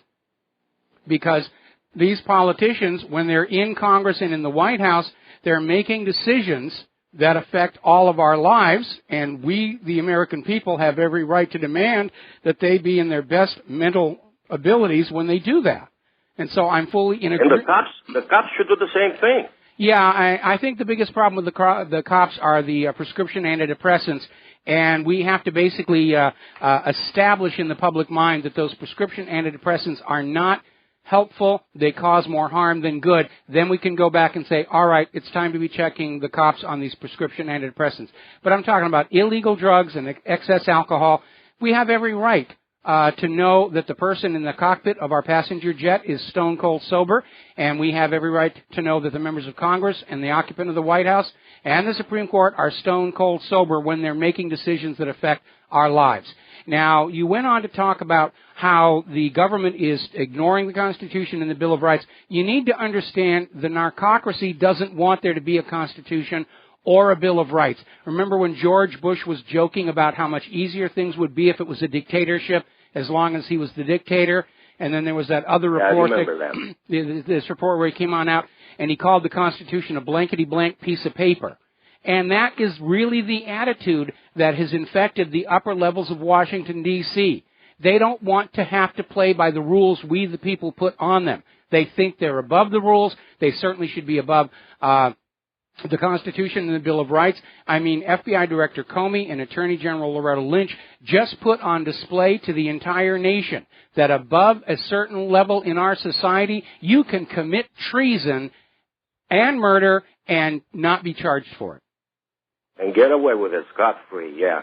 But still, this does not impede, for example, like Judicial Watch filing a class action suit on behalf of the people who have been traumatized by the treatment they have received at various U.S. airports. And, well, it's been a while since I've been to the United States. I live in Brazil now for many, many years. And nothing like this happens here. I mean, you're just passing through the regular metal detector, and that's it. You're allowed to carry pocket knives. You're allowed to carry everything that which is banned in the United States. Now, my last question is, I'm not sure if you can answer this. Maybe some of the listeners can help me with this. I'm a fan of the AR-16 or AR-10. I wonder, what is the going price right now for an AR-10 chambered for the 308 NATO? I have no idea. I don't know if you know this because I know you don't own any firearms. Well, no, wait a minute. Somebody out there in the audience might be able to help me with this. I don't know. Years ago, I used to have an AR-10T chamber for the 308. I paid about $2,000. Now, I don't know how much. This has been like 20 years ago. Now, I don't know how much it goes for. So somebody out there, please help me out with this question. Okay, Mike, thanks for taking my call. I'll hang up now. All right. Well, thank you very much. And the honest truth is I don't actually know what any of these modern firearms go for. My interest in firearms is confined to black powder and building from scratch, which, again, that's going back 20 years on my part. I'd like to have a modern firearm, but, you know, at my age, I really don't want to see a violent revolution in the streets of this country, and I'm hoping that we're going to go through this transition much the way the Soviet Union did, where the USSR collapses and they form the new Russian republics and life is better.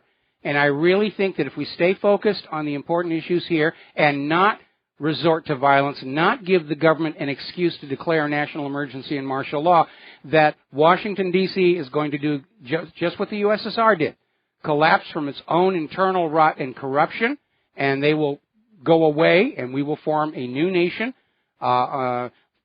rededicated to those principles in the Constitution and the Bill of Rights.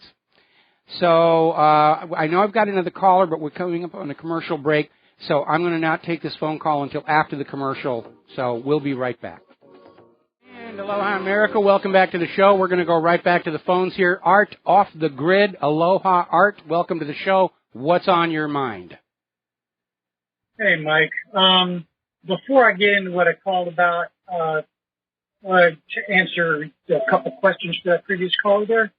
The AR-10, I don't know about other parts of the country, but around here where I'm at, they're running anywhere between $2,000 and $5,000. Wow. Very expensive piece of hardware there. I hate to be this way. If I had $5,000, I'd be buying a newer car. I wouldn't be spending it on a gun. Yeah, I wouldn't be sinking it into a firearm, believe me. He also said something about, you know, in reference to gun-free zones. Unfortunately, the board op answered the phone at the very point where he was making this comment. So it almost sounded like he was asking about Constitution-free zones. Yes. They do exist. It's a 100-mile swath that completely runs the entire border of the continental United States.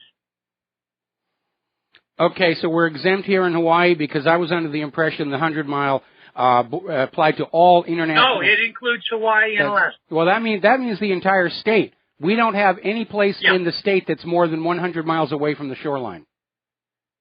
Right, and of course Alaska as well. But on the continental United States, it's a 100-mile swath that follows the border all the way around, and that includes both coastlines. All right. Anyway, what I called in about. First of all, this whole thing with the emails and the DNC and all of that, look, Hillary has already established her capabilities when it comes to email. So none of this should be a big surprise. However, the fact that even after Debbie Wasserman Blabbermouth Schultz stepped down or was ousted, whatever, from the DNC, from her position at the DNC, isn't it interesting that Miss Clinton or Mrs. Clinton or whatever you want to call her turns right around and hires Schultz as a consultant? This goes to a lot to clarify this woman's character here. And on the comment that you made a little while ago about is it possible that Clinton could try to steal the elections like she did during the primaries of going against Bernie? Well, gee, let's go back to George Bush Jr. and the ballot fraud that we all know took place when he was going against Gore. Hello? Yeah. Election stealing? Really? This is nothing new for anyone. And your question about, or your comment about, is it possible that if Trump gets in or really poses a threat, could Clinton take him out? Well, Mike, you yourself know, and you've mentioned this many times, we have a list of 48 names, among which are the one that you love to mention more than anyone else, Vince Foster. Yes. Everyone who's ever crossed the Clintons. Absolutely. Now, obviously, So hang on. Art, okay, first of all, calm down because you're yelling in my ears and I'm getting a headache. First of all, you need to understand that a lot of the other Clinton dead bodies didn't realize they were targets, like Mayor Mahoney at her Starbucks, Ron Brown on that flight, the Commerce flight, Vince Foster inside the safety and security of the White House itself. The difference here is Donald Trump understands, or certainly his security people understand, he is a major, major target. And one of the things I think Trump did that was really smart is he's got his own security operating inside the Secret Service protective detail. Because we all know how the Secret Service stood down for the JFK assassination. We all know how Indira Gandhi was murdered by her own security detail. And so Trump is taking some major, major precautions. There's also another factor. If they make an attempt on Donald Trump and fail, the sympathy factor is going to work in his favor. Absolutely will. And I'll tell you what, man, if anybody on the Trump team, or like any of you staffers who are working for Trump and you actually have a chance to talk to him, if you guys are listening, I'm looking for a job. I'd make a really good bodyguard. I would love to be Donald Trump's bodyguard. Well, when Donald Trump is president, I want head of NASA, and my first order would be to have all the ground crews dress up like apes every time an astronaut was returning to Earth. Well, if he does get to be president and the job position comes up, I want to be his gardener. Anyway, thanks, man. I'm out of here. Have a good one. All right, thanks an awful lot. We're going to switch over to Fred in Utah. Aloha, Fred. Welcome to the show. What's on your mind? Mike. Yes. Do you hear me? Okay.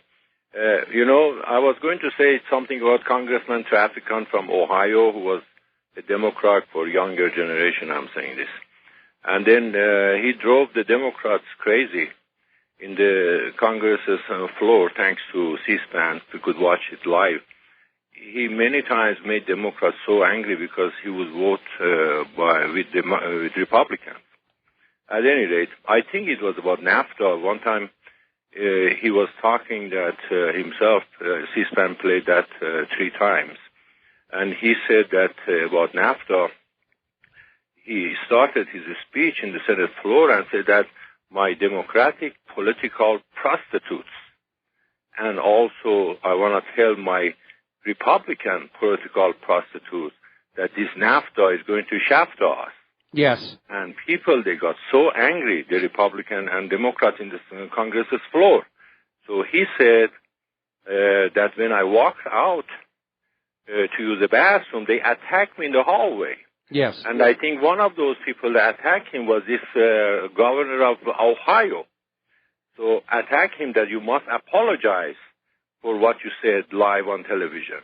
So he said I had to go back, and so I started apologizing, and I told that to all of my Democratic political prostitutes and to my Republican political prostitutes that I disturbed them by telling the truth. I apologize.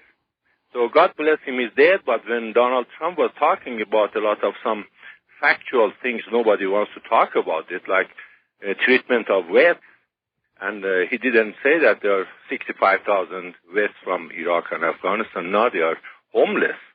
But I remembered Traficant's statement that he was so funny man, but very truthful.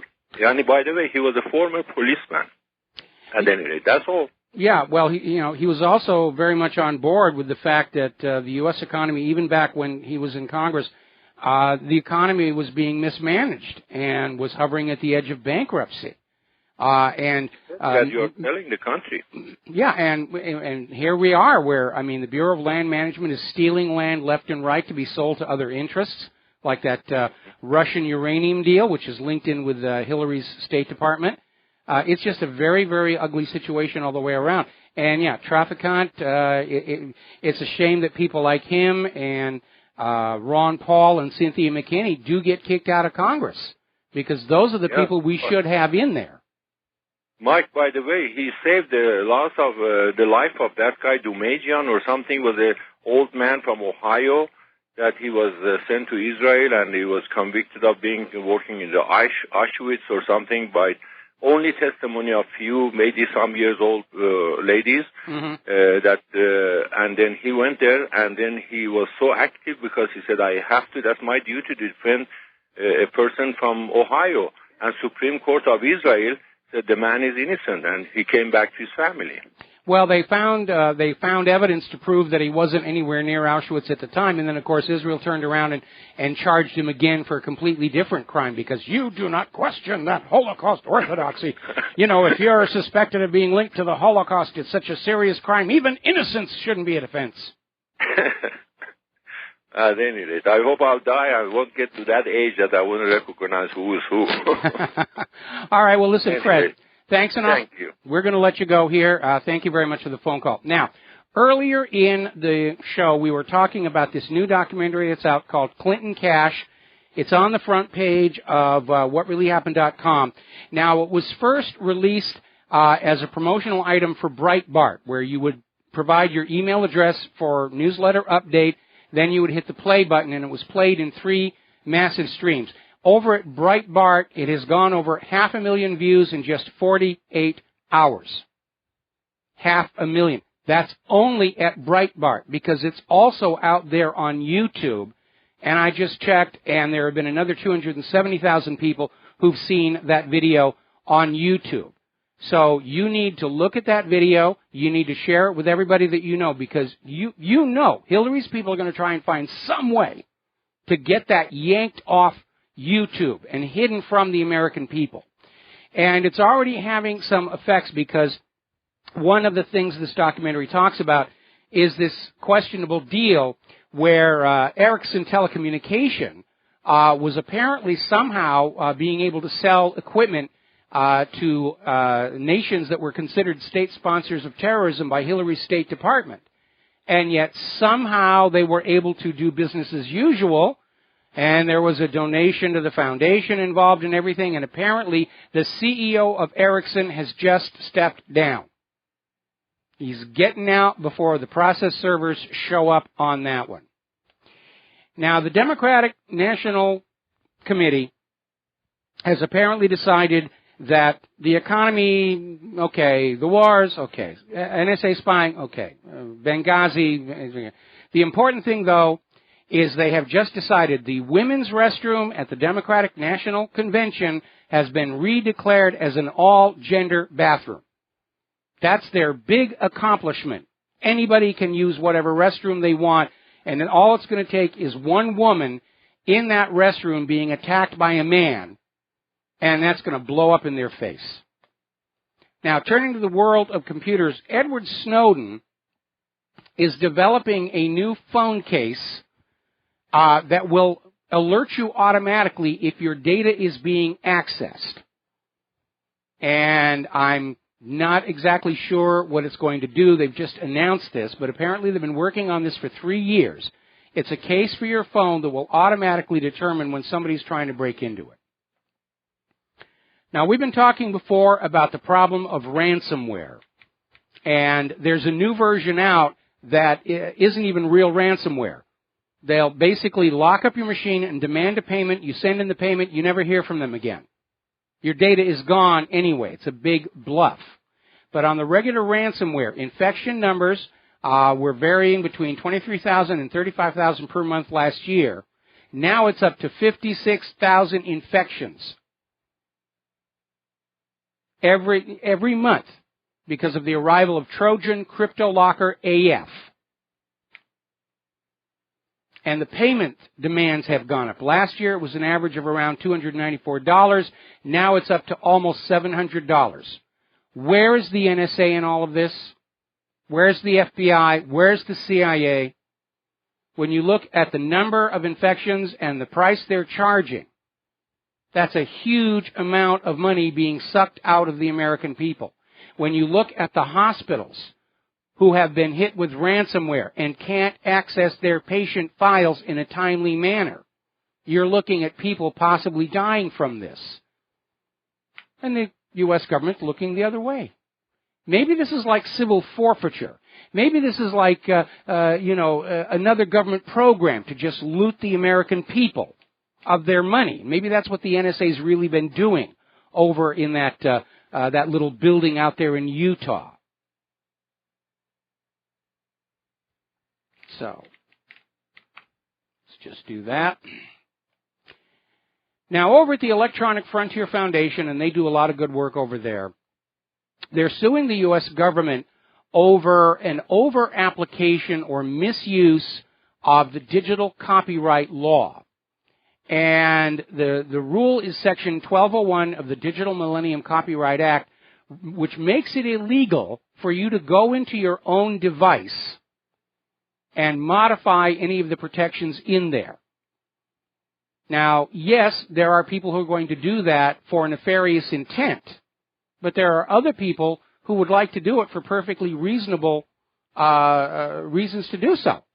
And again, I'll give you one good example. When I first set up this machine, it's got a Blu-ray player, I've got HD monitors, and I thought, I'll just watch a Blu-ray disc while I'm working. And then I ran smack into the fact that my monitors don't have this special chip that tells the Blu-ray player that they are monitors and not a copying device. Well, I don't have the money to go on out and buy 2 new high-def monitors with the added chip.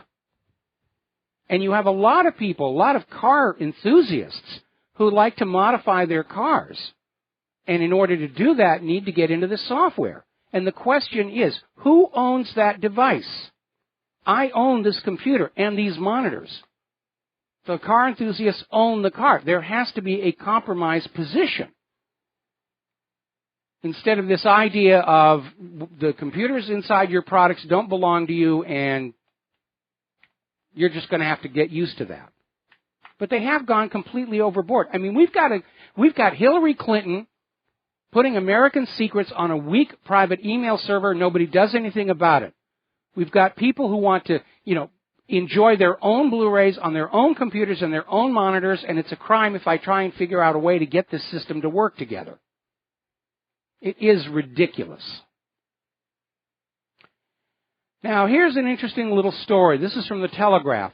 Actually, it was reported in a couple of different places. There was another article over at Ars Technica, and it has to do with dark matter, which is not a Johnny Depp movie. And they're basically announcing that they've had this hugely expensive experiment set up to confirm the presence of dark matter, and they've drawn a complete blank. Now, why is this significant? Well, it goes back to that idea of a Big Bang creation of the universe, which was actually postulated not by a scientist, but by a Catholic monk, George Lemaitre, based on Hubble's observation of the redshift in the sky. And by the way, Hubble himself did not say the redshift means the universe is expanding. He just said there's a redshift. It's a constant based on distance. We can use it to estimate distance to objects too far away for triangulation and parallax. Georges Lemaitre, this Catholic monk, said, oh, the universe must be expanding. That means there's a supreme moment of creation, and science has proved that there's God, and blah, blah, blah, blah, blah, blah, blah, blah, blah. The problem is there are a lot of inconsistencies in the theory of the Big Bang. The math doesn't actually work out in terms of the observations in the sky. And so I'll explain why this is significant when we come back for the last segment of our program today. Hello, hi America. Welcome back to the show. And we're talking about the latest effort to prove the existence of what is called dark matter. And it has failed miserably. And the reason they're out there looking for it has to do with the growing number of problems in the theory of the Big Bang. And I've written an article about this. The Big Bang is just religion disguised as science. And the problem is that astronomers or cosmologists looking out into the universe have an estimate for what they think the mass of the visible universe is. And from that, it's gravity. And then they look at the relative motions that they think these objects are going through because of the red shift. And the math doesn't work out. There needs to be much more mass than what they're able to see. And so they came up with this idea of a new type of matter called dark matter. Basically, it's a 20th century equivalent of the theory of epicycles. They've just come up with this to try and reconcile the preferred theory of the origin of the universe with what they're actually detecting with their instruments. So they spent something huge amounts of money. I'm looking for the number. I had the price here. 7 million pounds sterling on this ultra-sensitive detector, and it came up absolutely nothing. 0, 0, 0, 0. And you need to look at the history of science. Now, I'm very pro-science. I come out of a science background, but I understand scientists are individually corruptible. They can be victims of their own religious beliefs, and they can lose their objectivity. And there are so many problems with the theory of the Big Bang. And this is just more and more confirmation. They need to go back and question that first assumption, rather than try and go on building these more expensive experiments which fail to actually support their pet theory. And we need to go back and look at first principles. It's scientific method. If your experiment in the real world doesn't match your theory exactly, the theory is the problem. Whether it's the Big Bang, human-caused global warming, the safety and efficacy of vaccines, GMO. One of the biggest problems we have with science today is because of corporate and political and religious influence, is it stopped being scientific. And we need to get back to that. Because science does not answer to political will or corporate influence or religious belief. It never has. There is no way to reconcile science and religion. They're polar opposites. One is all based on faith, and the other is based on observation and determination of the real world. Look how long that theory of epicycles lasted. 400 years. Science's longest running scientific goof of all was the theory of epicycles. And they stayed with it and they pounded on it because they didn't want to go back and question that belief that the earth was the center of the cosmos. There's the music. Time for me to get on out of here. I got to do Jim Goddard's show now. We'll be back tomorrow here on the Republic Broadcasting Network. Until then, stay safe, stay skeptical, stay informed, share what you know with everybody that you know. Thanks to everybody who's donating to keep us in the fight against the corporate media. We'll be back tomorrow. Aloha, America.